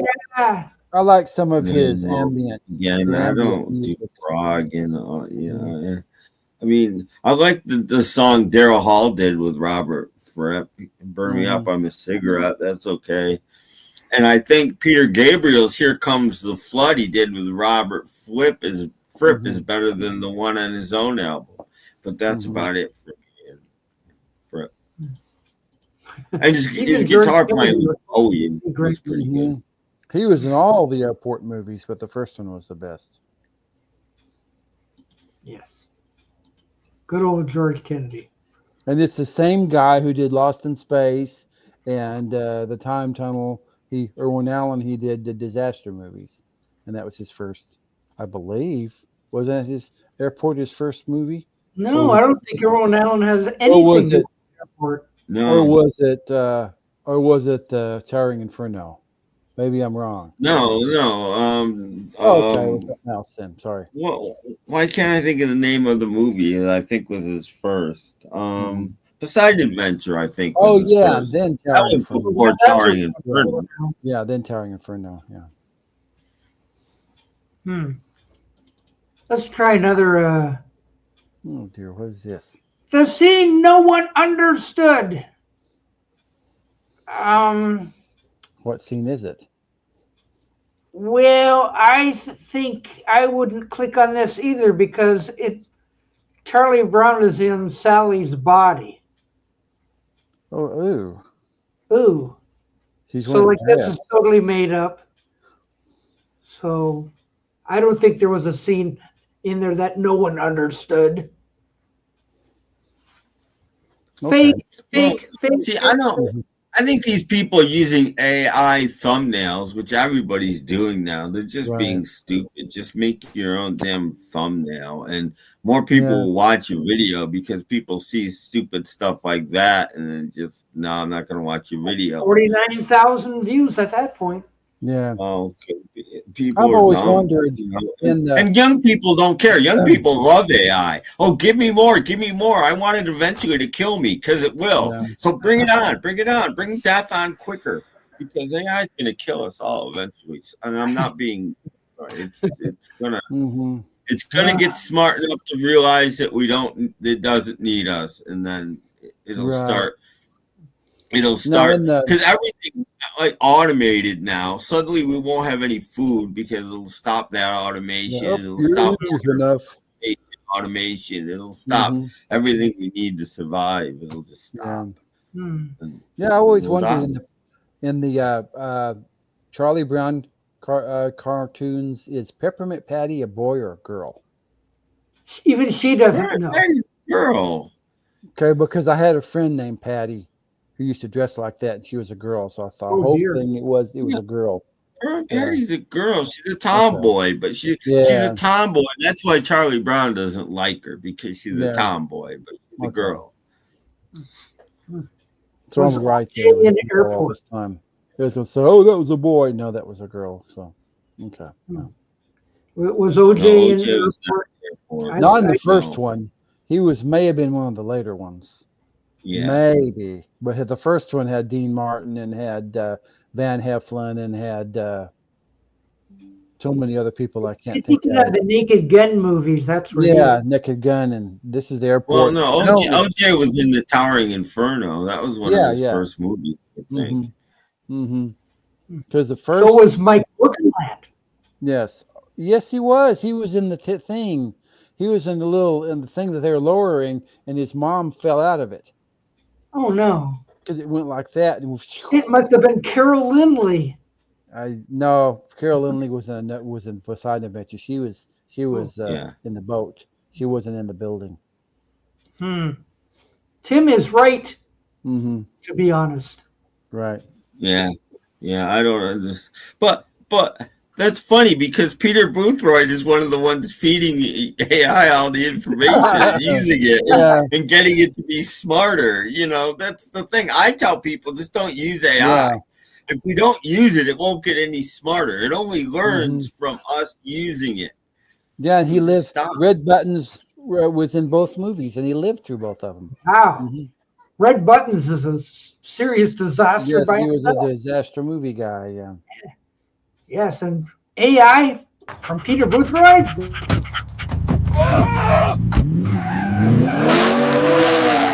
Nice car, Doc. Wow. Nice car, Doc. It's like the dog that can drive a car. Mm-hmm.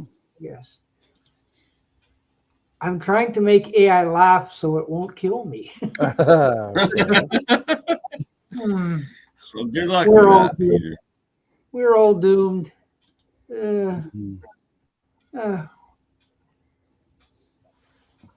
Whoops. OJ was not in any of the airport movies, He was in but he Tower was in Inferno. Inferno. You know. Yeah, he played one no, of I know it the was Inferno. firefighters. Yeah, He with, played like not the chief firefighter, but one of the them. main firefighter guys. Mm-hmm. Don't push the wed button. Never push the wed button. Right.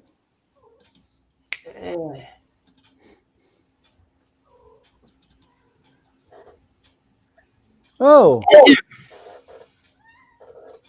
So who wants to see what the Batman cast looks like now? Yeah. See, have some you of them were got lying down, but you know. Graveyard pictures? All of them? All of them? All Okay, but let's two. hit it. No, I just have the thumbnail. Oh, I thought you were going to watch the video. But I mean, like, there's only two left alive. The rest are all dead. Because Julie Newmar is in her 90s. So yeah, Burt Ward's 80-something. I think Burt Ward is in his 70s, I believe. But I mean, people go, oh, gee, I wonder what Burgess Meredith looks like now. Well, it's not he's kind of lying down. Yeah. Well, you should make those sorts of movies, Doc. If you want your channel to get popular, what the first 10 presidents look like now? They look like dust. Yeah, I was going to say. 16,000 views, though. Oh, I was going to say, for a minute, Tim was gone. I thought, I know. Yeah, where did I go? I didn't do anything. Oh, no, man. I pushed the button to get rid of that. And then get rid of Tim. Okay, sorry. Oh, he got rid of me. Yeah, that happens. So it's right. I am genuinely worried about Tesla robots that Elon Musk is making. I don't want them walking around anywhere. Ooh. I didn't know about that. Ugh. Oh, hello, Dusty. Hello. I think AI could be dangerous in my hands. Yeah. Like, well, it's not going to be in my hands. Don't worry about that. Yeah, I pushed it. Okay. I'm talented enough not to need it. Used to run through the airport. Yeah. Okay. Well, it's we're old. We get confused. So. Lots of plaques. I guess. Yeah. Yes, I was invited. Yes, that's what I said 20 minutes ago. Yes. Right. Yeah. Don Kirshner. Mm-hmm. Oh, no, he did not name the monkeys. No. Somebody's way behind on our conversation. No. Or something. No. But no, Don Kirshner didn't. Well, probably Bob Raffleson, I think, was his name. One of those two guys. Yeah. Tim, is all your pop-ups gone? No, there's still. I'm trying to get rid of my Malware Bites one right now, which Malware Bites is supposed to be Venom, and instead I'm getting Malware Bites pop-ups. But I can't get rid of it because all the other ones are coming right on top of it, so I can't push the button to get rid of it.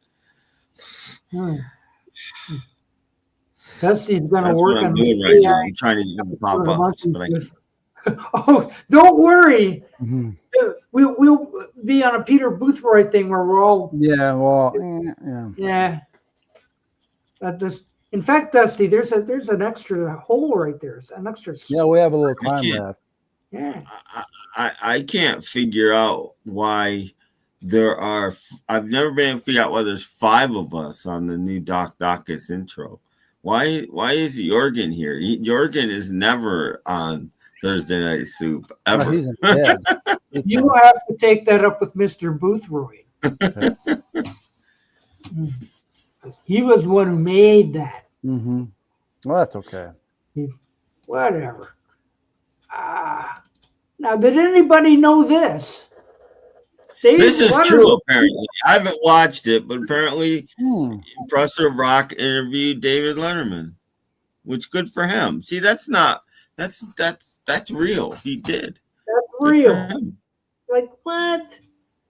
Since when was the Professor of Rock on with Dave Letterman? I'm sure he did an interview. I guarantee if you click on this video, you'll see David Letterman talking to him. I am not gonna. It's got to be AI or something. Because even It's looking not. at the Doc, how can you say that? Look at the channel of Doc. So I don't have to look. The channel of Doc. The Letterman and Professor Rock channel. As if there's no such thing. Can't be. Why can't he get an interview? I guarantee David Letterman knows who the Professor of Rock is. So why wouldn't he talk to him? On the Letterman and Professor of Rock channel?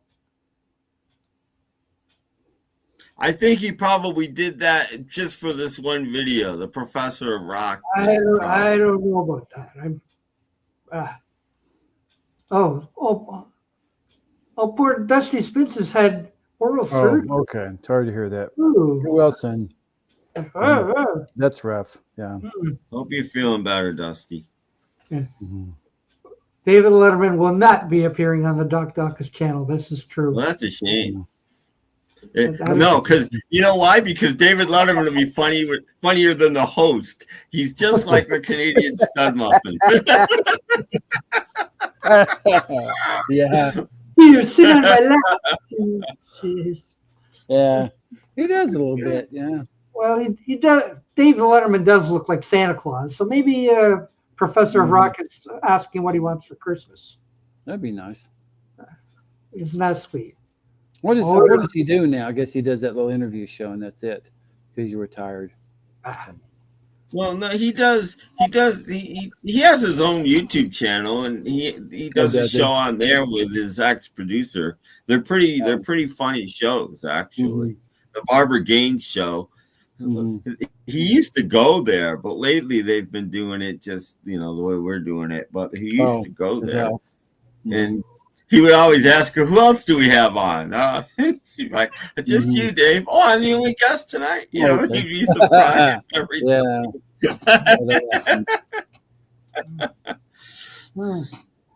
How about this? A cat gets arrested at 7-Eleven for stealing milk and a hot dog. No. I say no. AI. AI. I thought it It may not be AI. It may be a cop rescuing a sick cat or something, but it may be a real photo. But he's not arresting the cat. Policemen don't just arrest people and things. No. They actually do perform a public service. People have forgotten this, but they actually do. Yeah, and they put the cat in handcuffs. Yeah.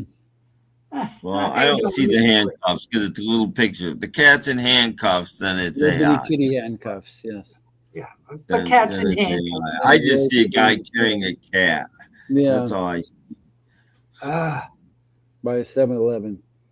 So much on I can't believe anything anymore. Yes. I know. Oh, poor kitty. Poor kitty. Probably hungry. Let him milk it. Let him have his milk. Yes. No. Dog. No. Have to arrest him and put him in handcuffs. Right? Yeah. I think I got one more here. Okay, one more.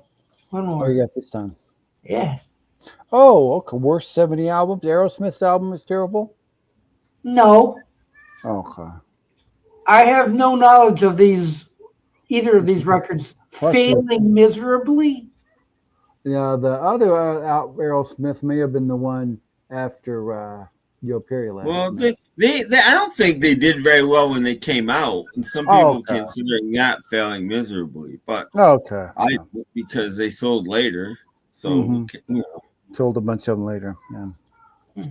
Well, an album with the Dream on it has failed. Could have been. Well, it didn't do anything when it came out. A lot of debut albums don't do anything when they come out. Right. Because nobody knows who they are. Mm-hmm. You know. Well, I have to question that one too. You know, you could argue the first Clash album failed miserably in America because it didn't even come out. Oh yeah, it might have failed miserably in Pakistan or something. Well, no, it didn't. It didn't do anything in America. I doubt it might have made the top 40, but it probably didn't. Mm-hmm. Initially, I'm not saying later it didn't, but it didn't initially. Well, Letterman and the Professor looks real to me. I just checked it. Mm-hmm. Yeah, I guarantee Letterman likes doing chats. He doesn't have a lot to do, and he likes being funny. And he likes talking to new people. And he likes Letterman is a big rock and roll guy. So I guarantee he knows who the Professor of Rock is. And if the Professor of Rock reached out for an interview, it doesn't surprise me that Letterman said yes. I guess. Letterman talks about who's that one big YouTuber that people are always talking about. I never watched him, so I don't even know his name. Oh, like Rick Beato? No, not a music guy. He does. I don't know what he does because I've never watched him.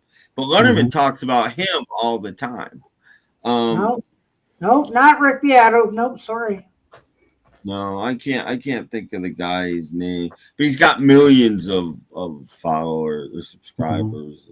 Whoops. But Letterman talks about that guy all the time. Night in the Ruts had Joe Perry for only 2 tracks. Only 2 tracks. Okay.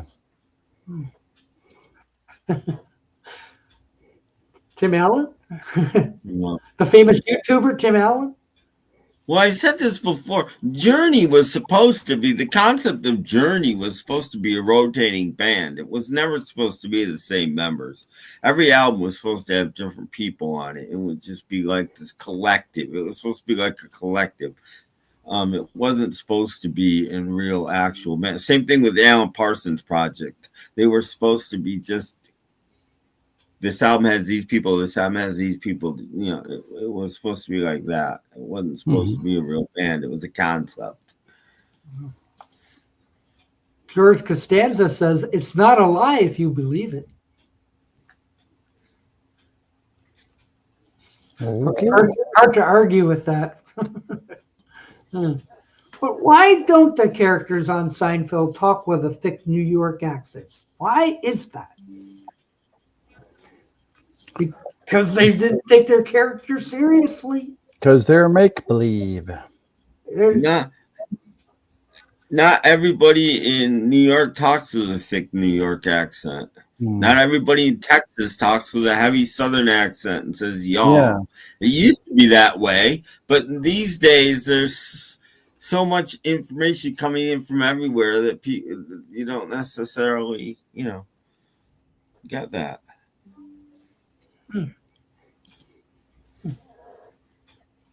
What?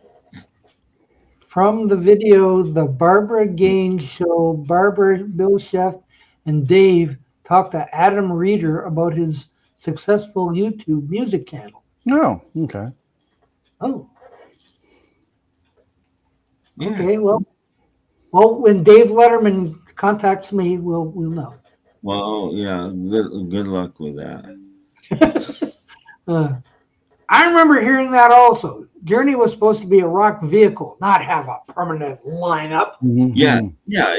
The 70s were like that. It was full of concepts and things. Lennon had the Plastic Ono Band, which was supposed to be everybody. If you knew about the Plastic Ono Band, you were in the Plastic Ono Band. That's what the Plastic Ono Band was. The 70s was full of stuff like that, just concepts. And, and not Pink Floyd, Journey and Alan Parsons were both supposed to be just concept. Rotating members. Damn Yankees.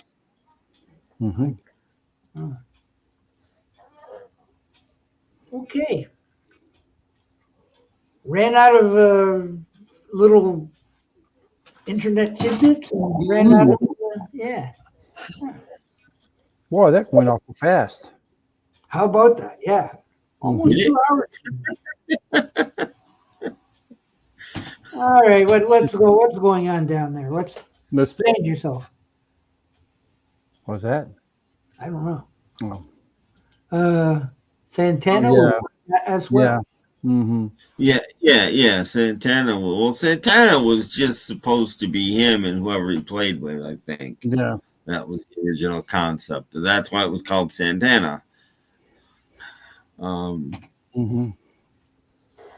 Ooh, R.I.P. Dave. Yeah, no, I heard that a little while ago. Mm-hmm. Oh, was this just within the last hour or so? Well, last couple of hours. I forget her name. There's a female in the vinyl community that really likes him and put up a short or something. Maybe did a whole video. I don't know. I don't really watch it, but Yeah, Tainted Love. Yeah, that's an early hit.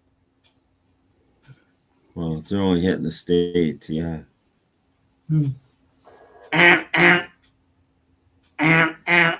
Oh yeah, I remember that one. Of course, the original is by Gloria Jones, which I like much better. But I don't know. Sometimes I feel I've got to run away. I've got to get away. Et cetera, et cetera. I would like to run away. Get away. They played that song on MTV a lot, I think. Oh yeah, got lots of airplay. Mm. See, Tim, you answered Dusty's question. Who was the original who did Tainted Love? yeah, Gloria Jones, and she wound up dating and I think living with for quite a while Mark Bolan of T-Rex. Yeah, they had a baby too. She was his girlfriend. If you've ever seen pictures of her with a very attractive black woman, well, that's Gloria Jones. Yeah, who sang "Tainted Love." Mm-hmm. Kimba says I do a really good cover of Tainted Love. Okay. Yeah, haven't you seen their son on YouTube too? I think his name is Roland Boland. No, Roland Boland. That's unfortunate. That's what they named him. Yeah. Was I involved in the sports betting scandal? No. No. No. I wouldn't mind betting a few bucks. I don't even have the things on my, the draft kings and all that. No. They're making gambling on your phone so easy. Yeah, and everybody should be just 5,000 extra points. And question for Tim. Oh, Tim, what songs of George were rejected on the White Album but came out later on All Things Must Pass? Well, All Things Must Pass. Not Guilty. Yeah, well, Not Guilty didn't come out on All Things Must Pass. That came out later. Apple Scruffs maybe have been around by then. I'm not sure what else. But, I mean, if George was going to have 5 songs on the White Album, Not Guilty would have been the 5th one. I mean, they spent a long time on there's 100 takes. They did 100 takes of that song and still weren't happy with it. So, it's amazing that they abandoned a song with 100 takes. How about Isn't It a Pity? Yeah, I don't know. Maybe. I mean, some of those songs he had laying around since like 66. They were tacked up on the refrigerator with no place to go. Yes. Bob Cobb. Or who's the one who had the party? Oh, Joe Mayo. That's pretty funny when you know the person with the actual name. Like we're all going to Joe Mayo's party, and I made a point of saying Joe Mayo like 18 times through the whole episode. That's right, Joe Mayo. Zoe Bowie is David's daughter. No, Zoe is David's son. I think his name is Joey, I believe. Now he had a daughter with him on, but his son with what's her name? His first wife's name was Angela. So now I'm confused. Yeah, I am too. Chip says, I'm contacting you about your car warranty, especially when dogs are driving. Yeah, dogs are driving. Yeah, leave those dog bones in the ashtray, everything. I find All Things Must Pass has a lot of filler on it. Well, my problem, my only problem, I like the album. I'm not gonna sit here and say I don't like All Things Must Pass. But I think a few of the songs, maybe quite a few of the songs, are longer than they need to be. Yeah, I have to agree. It's a 2-record set, and there's only like 16 or 17 songs on it or something. Yeah. I mean, a lot of the songs are too long. And don't forget there's 2 versions of Isn't It a Pity, and the shortest one's like 5.5 or 6 minutes. The other one's like over 7. A lot of the songs are too long. Maurice Gibb played bass on Isn't It a Pity? I don't know. Okay. I suppose that Learn could something be true. new every day. I thought it was Klaus. He took a long time to record that album, so there's many different musicians on those. Phil Collins is on it too, somewhere. I read. Yeah. He took quite a while recording that. Mm-hmm. The government reveals the anonymous billionaire who's paying the troops during the shutdown has officially sent a check for $130 million. Was that you, Jeff Kendall? Nope, not me. Was it? No, wasn't me. Spent too much money on cat food. Speaking of the Gibbs, Ollie, I saw a video on YouTube where a woman thought she was talking to Morris Gibb and he was going to marry her. He was asking for money. Catfish. I don't think so. Besides, Morris Gibb is dead.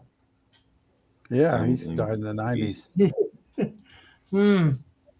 It's Johnny's birthday is too short. Okay. Yeah. Well, that's on the 3rd album. Yeah, that's the jam, the apple jam that should have been left off. What was I gonna say? Speaking of the Bee Gees, in my car today, I heard on a CD I made the single version of "I've Just Got to Get a Message to You," and people say, "Why do you collect singles? Albums are so much better." No, the single versions of so many songs are so different and so better. If you didn't have that single and you just have the album version, you're missing out because a single version of that song is so much better than the album version. And there's quite a few songs from the 60s that are like that. Completely different version, by the way. Different take of the song, different everything. Just better. Sugar moment? Sugar Mama. Oh. I can't read. Ooh. Do you remember the show Secret Millionaire? I don't recall that one. Sorry. No. Probably a UK thing. No idea. Dragging the Line comes to mind. Yeah, Tommy James song. Yeah. Yeah, no, there was a lot of singles that were completely different take used on the single. Right. The Beatles help. The American 45 is different. The British 45 is the album version. The American 45 uses a different take. Now they're very, very similar takes, but it's a different take. Right. Yeah, speaking of Three Dog Night being different from album to singles, so was Old Fashioned Love Song. Different too. So. Well, yeah, through the 60s and 70s, there was a lot of 45s that were they were at least remixed, if not completely different takes and everything. I remember the Joy of the World on the radio had a guitar solo in the middle, and when I bought the thing, it had an organ solo. I went, Yeah, see, that's what I mean. That's Yeah. why you collect 45s. Mhm. Another one. It's a song that didn't become a hit, unfortunately. But "Rainmaker" by Nilsson. The single is a completely different version than I'm talking completely different version than the album version. yeah, the Cats agree. I do. Yeah, like, do they want to go outside? Let them out. No, it's raining. Well, show them it's raining out. And They it's too won't late to have melt. any food. And it's too They late won't for any melt. food. They like to wake me up at 4 a.m. for food, so they're going to wait. Just tell them, no, the trampoline is closed.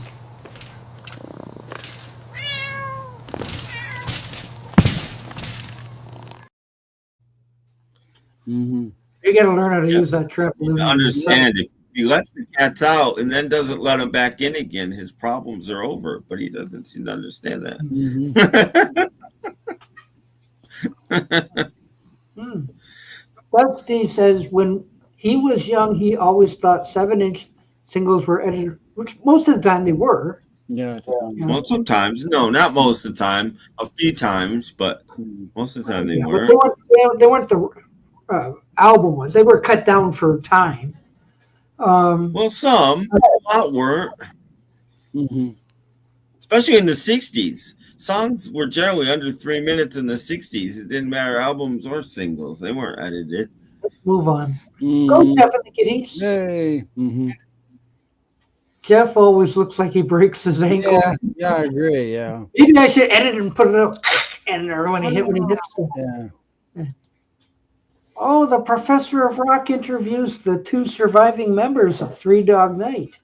Oh, okay. I thought there was just one. Oh, one of them is in the band anymore. Yeah, that one guy who sang that. Yeah, there's still 2 alive. Okay, but one of them left. What's the guy's? Okay. Crimson and Clover was edited as well. Yeah, I'm not saying no singles were edited. Of course, I mean, famously, Billy Joel's Piano Man got edited. In my life, might be the worst edit of a single I've ever heard in my life. And sometimes there were 2 versions of songs. Like Zeppelin's "Whole Lot of Love." There is a full-length single and there is an edited single. House of the Rising Sun by the Animals is a full length, depending on what one you bought. There's both. There's a full length and an edited. There was one more that came to mind. I can't think of what it is. First, I've heard of this. Sometimes they printed the wrong time on the record to make DJs think it was shorter. Oh yeah, or Billy Joel. Billy Joel got mad. Billy Joel did not want the Piano Man. This is a famous story. Billy Joel did not want the Piano Man to be edited, but they edited it as the 45. So, and then his next single was The Entertainer, and they were going to edit that too. So he wrote a verse for The Entertainer about Piano Man being edited. If he's going to be a hit, you got to make it fit. So they cut it down to 305. So if you get a copy of the single, The Entertainer, it says 305, but it's not. But that's the joke. He had 305 put on there as the time, but it's longer than that. But they did take a verse out. But it's still like 240 something, I think. Corey Wells died. Mm-hmm. Okay. He's one of the 3 that's dead, I guess. And the Chuck Negron, that's the other one that should be dead.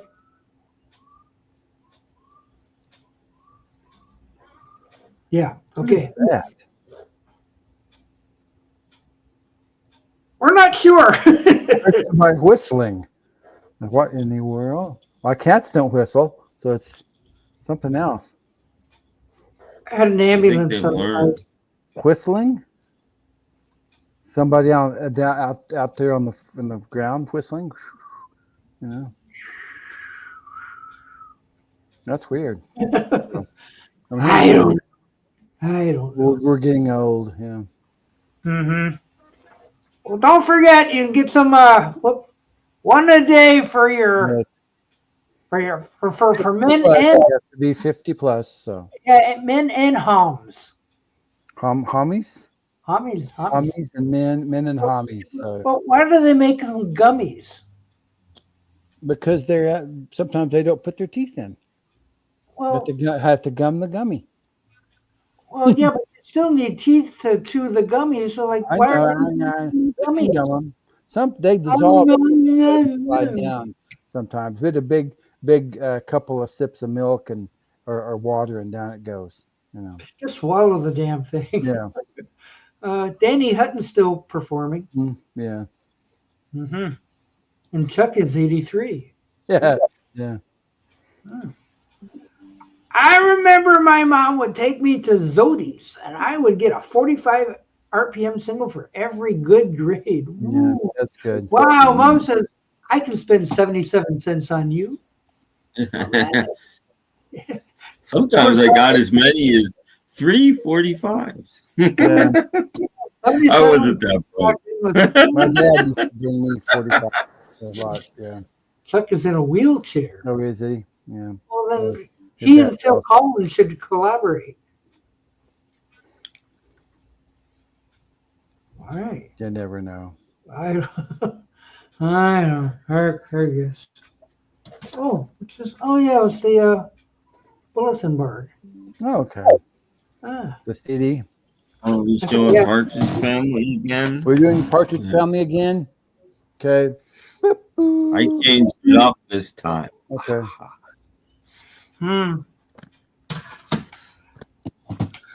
What? I would get the value pack of 45s for like $3? Wow.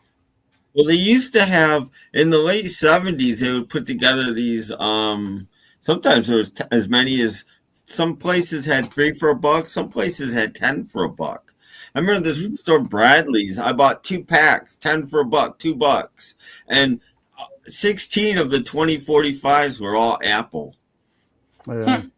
Wow. So I got my entire Badfinger collection. You know, I got all of this kind of stuff. Never any Beatles in there. It was always the Apple groups besides the Beatles. And nobody's going to buy that Jackie Lomax. Yeah, none of that. Yeah. I remember. Yeah, no, I got a Jackie Lomax picture sleeve. It's the only picture sleeve I got in there. Oh, really? Yeah. They were all capital EMI type 45s in those.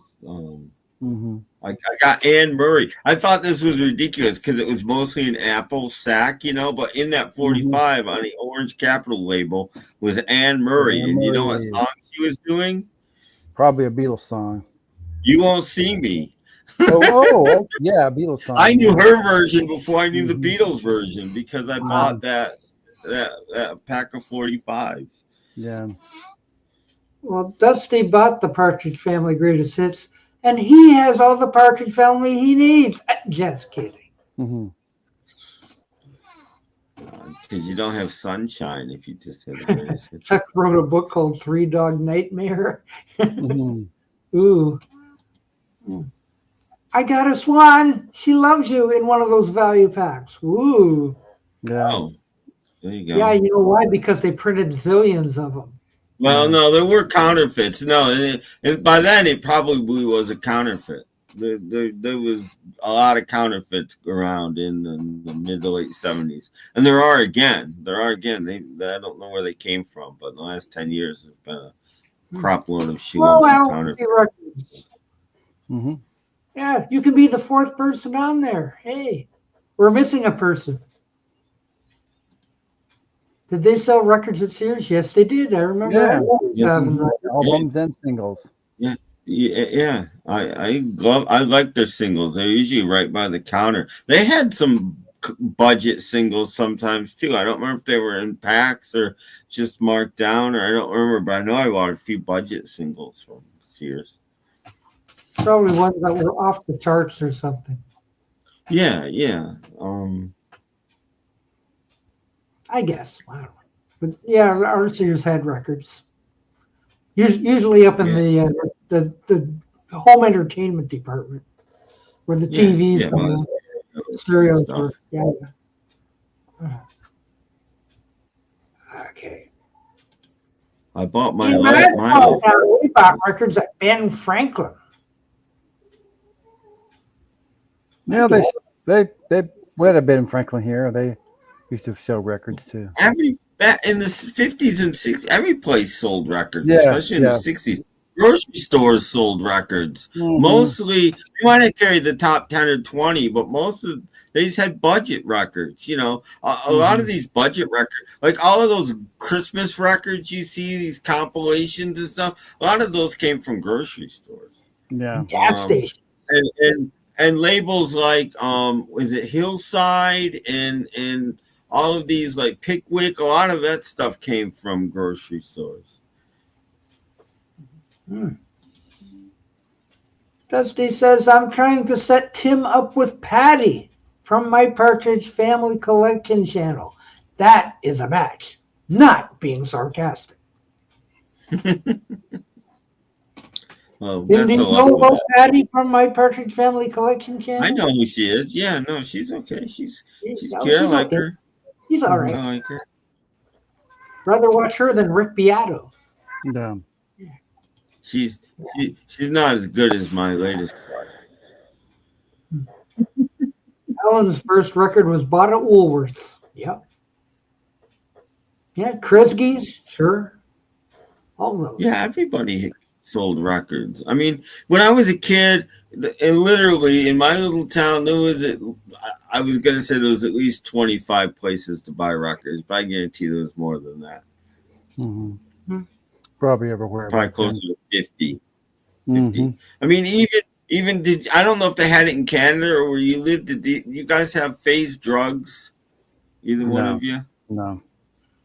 We had phase drugs. It was a drugstore like CVS or whatever. They had a better record department than a lot of department stores. They had a huge record department. They were cheap. They would have sales all the time. I bought tons of records from phase drugs. Yeah. I don't remember anything like that. Yep. There were a lot of places in those days that sold records. I remember. Yeah. Dusty wants to know about your new crush. Are you leaving Wood Girl alone? Wood Girl doesn't need me. My latest crush is a more reasonable crush. Someone more towards my age. She's not my age, but she's more towards it. I get most of my records at Two Guys. Well, Five Guys sell hamburgers, so I don't know what. Well, there used to be Two Guys. Two Guys was a department store, New York City based, I believe. Okay. Never heard of it. Yeah. Boots used to sell records. Every place sold records. Yeah. I mean, literally every place sold records. Barker's had records. My mom bought Barry Manilow records. Barker's is where, no, it's not. I was going to say Barker's is where I got those 10 packs, but it's not. Barker's was in my mall. But yeah, no, I bought more 45s at Barker's than I bought albums. But Barker's had everybody had a record department. Yeah. So do Buc-ee's, I bet. No, they don't. No. Buc-ee sells everything. No, they don't. These days, nobody has a freaking record department. It's really sad. Doesn't the store have the label? Special releases, maybe. You know, like. Maybe. Oh, look, it's the. I don't know. Yeah, they would like Acme. Anybody ever have an Acme? There's a couple of records with Acme on the front. You know, they would do. You know, they'd contact the record manufacturer, go, we want to put a Christmas album out, and then they'd gather together. Columbia Records would gather together some artists and make them a Christmas record. Christmas spectacular. Yeah, even the tire store. I have at least one or two Acme records. And tire stores, especially at Christmas time, everybody's seen those Goodyear Firestone Christmas records. You bought those at tire stores. That's where they were. You know,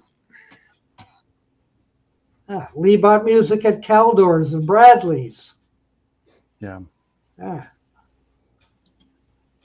James Farley bought records at Bradley's as well. It's No, maybe there. it was Barker's. It was Barker's where I got those Apple sets.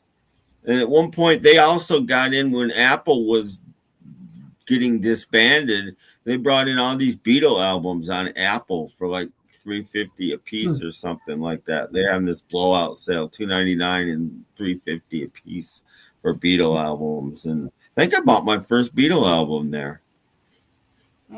Tim, do you have any photos from when you were in London? I don't. My wife took them all. Oh! My ex-wife took them all. So no, I don't have one. I don't have one photo from when I was in London. Nope. You could AI them though now. You could have you standing on Big Ben or something. Yeah. A&P. Pretty much if you were a major chain and you wanted something done for, you didn't do it every year maybe, but you'd go to whatever label and make me a Christmas album. Okay. And Warner Special Products. That's yeah.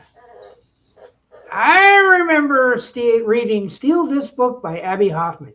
He talks about stealing LPs at the grocery store by sticking them in frozen pizza boxes because frozen pizzas run up cheaper. Yeah. Wow. Yeah. That sounds like a good idea. Yep, sounds good. About the same price, same size. Just stick it in there. Yeah. I like that idea. Give that I one met Abby once a long time ago, back in the mid-'80s. Stop and Shop sold music. Yeah. Again, every place sold music. There were several places where I used to live in Oklahoma City that, everywhere sold records and 45s. And they used to have like the top 10 or the top, they didn't get the lower ones, but like 1 through the. Well, yeah. You went to record stores for that, and they only had, the most popular things. Like they would have the best of Paul Simon. They wouldn't have every Paul Simon album. They'd have the greatest hits. Like because or they had 1 or 2 popular albums, but they. Oh yeah. But like Phase Drugs had 1 full aisle of records. It was fairly big. There was a music store in Oklahoma City that sold imports, and they actually had a copy of that Beatles, what's that 1966 compilation that was in England? The oldies but oldies. Yeah. And I almost bought it, but my dad didn't let me buy it because I had to spend all my Christmas money for it. So you can't buy it because it was too expensive. It was like, I think I had $15 for Christmas. You need to man up, Jeff. Yeah. Now you let your son tell you the same thing. You can't do this because you need to just man up, man. Well, I was only 7 years old back then. Yeah, that was a lot older. Yeah. Run to your Walgreens for the latest in albums. Yes. No, not anymore. Not anymore. Not anymore.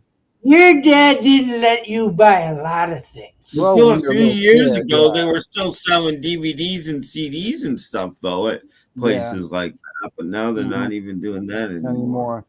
You can't even go to department stores to get them anymore. My Rexall down the street has like a DVD bid that you sometimes buy stuff. Yes. Remember back in the days when there wasn't any safety seals on food products, my dad was a manager of A&P and said people used to open jars to taste food and then put it back. That happened. A big finger gob out of a peanut butter jar or something. Kimba remembers the Butcher album story. Oh, yeah. Well, my dad said it was an ugly record and he would not buy it for me. He held the Butcher cover in his hand. What a shame. What a shame. And and I talked to him years later. He said, how was I to know that it would be that rare? We could have bought 20 of them and, put them away for But where are all your original albums now anyway? I haven't. Well, they're all lost. So you wouldn't have it now? No, but I mean, if we would have, my dad would have got a vault or something and put them in, vault for. Yeah. See, I always say, if I go back in time and buy just one record, it wouldn't be that one. I would find mono copies of the first Velvet Underground album. Mm-hmm. That's worth even more. Mm-hmm. Unpeeled Banana. You know what a sealed, unpeeled banana mono copy of the first Velvet Underground album is probably worth today? Probably a few grand anyway. I mean, I would buy those. Yeah. I'm kind of guessing this commenter is Psycho's Platters. Hey, Paul. What's up? He's going to bed. Oh, okay. Have a good night, Paul. Good night. Good night. Good night, Paul. Good night. All that. Mm-hmm. Yeah. I buy my music online. Me too, Shame now. on you. You're putting the stores out of business. Me too now, unless there's something I really want. Yeah. If you lived near me, you'd have to. There's no place else to buy it. Yeah. Psycho says that VULP is crazy price for sure. Mm-hmm. Yeah. I mean, everybody always, a butcher. No, there's more expensive things you can buy than the butcher. Yeah. This is a visual I really don't want to have. So. Or that blank back introducing the Beatles is probably, that seal would probably be worth more than butcher cover. It's getting to the point that the secondhand companies know the rarer titles, so you're likely to find bad used copies of the same usual stuff. Oh, yeah. Mm-hmm.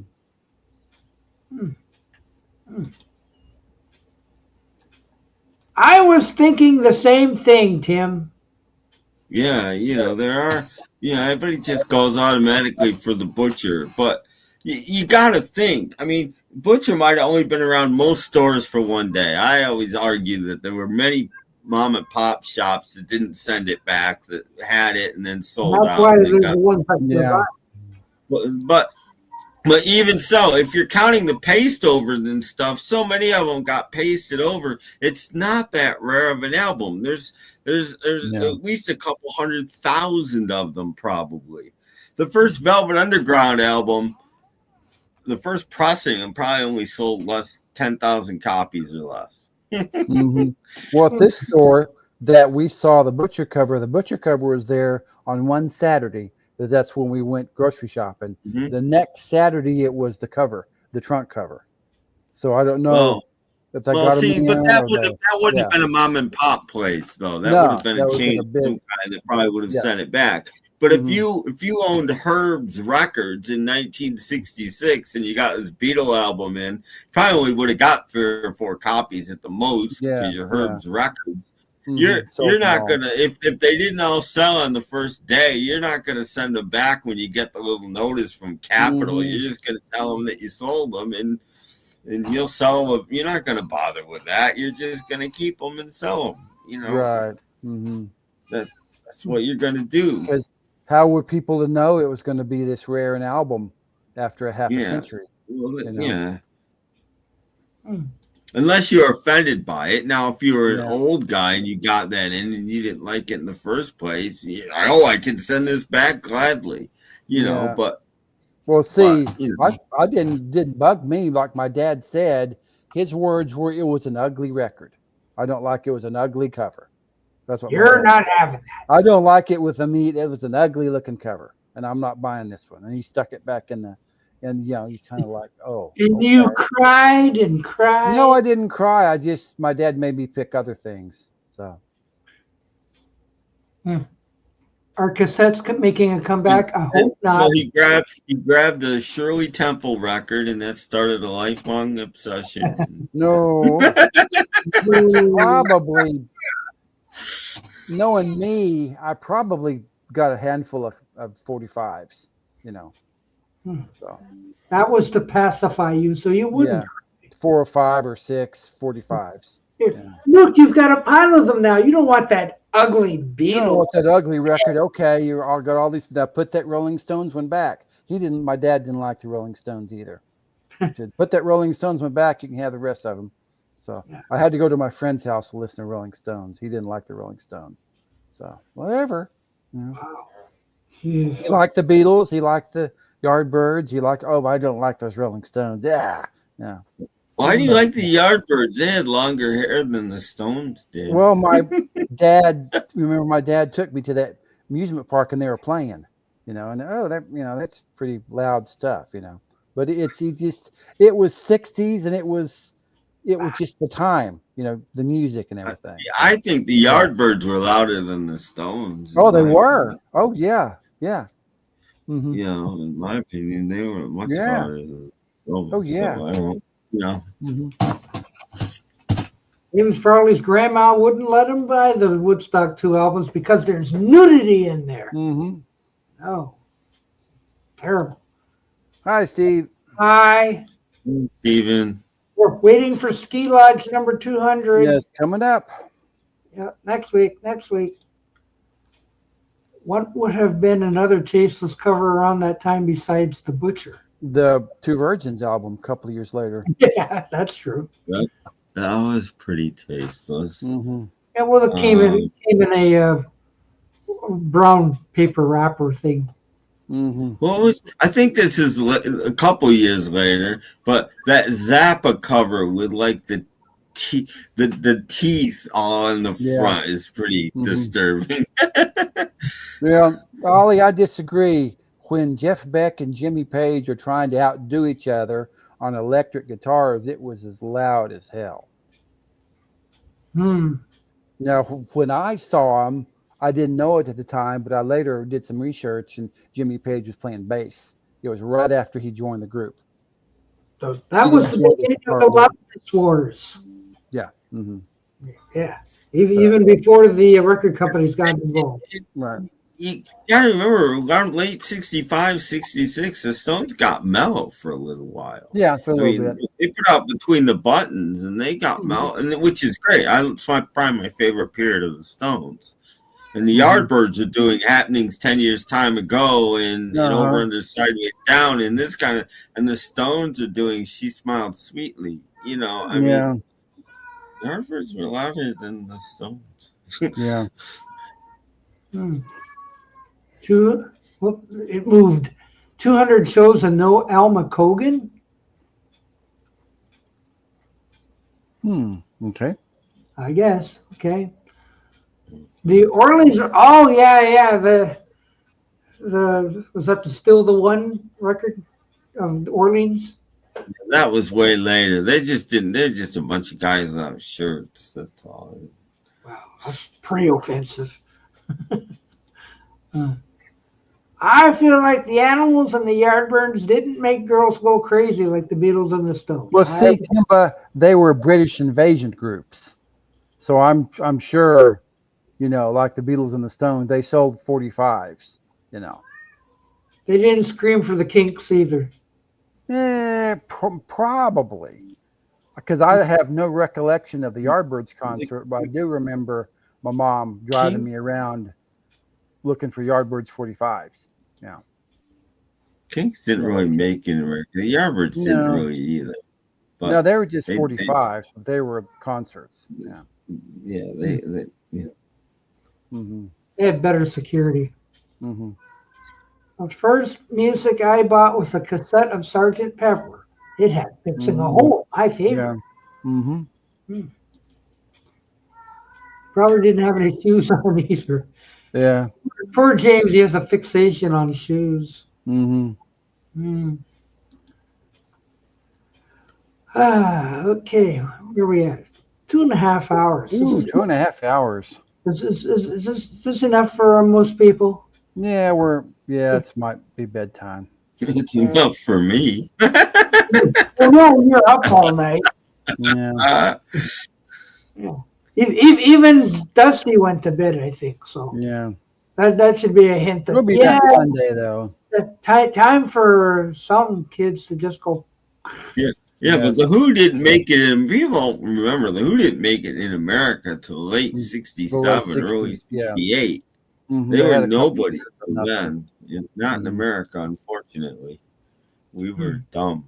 But neither were the Kinks. The Kinks had 2 hits, and then they just about went away too. You know, we just weren't that smart. Yeah, and who knows how big Starland vocal band could have been, but they weren't. Right. I stayed up till 4:05. Good night, James. Good night. Okay. No, we're old people. We need our beauty sleep. We need our everything sleep. Yes. So anyway, I think we're gonna call it quits. losing voice. Here, need a drink, Doc? Here, need a drink? Yeah. Whatever. America got the Beatles, so everybody got the Beatles. Yes, they did. Yeah. And we weren't the only ones. Everybody got it. Always was fun. Thank you, Kimba. Remember to like, share, and give likes and send money and all that kind of stuff. Be back Sunday. Yeah. And wasn't it nice to have a show that didn't have a lot of jump around audio problems and all that kind of stuff? So, like, yeah. Night. Thanks for the show. And see you later. And talk to you all later. And time to put episode in the can. Yes. Yeah. So, like, good night, everyone. Bye-bye.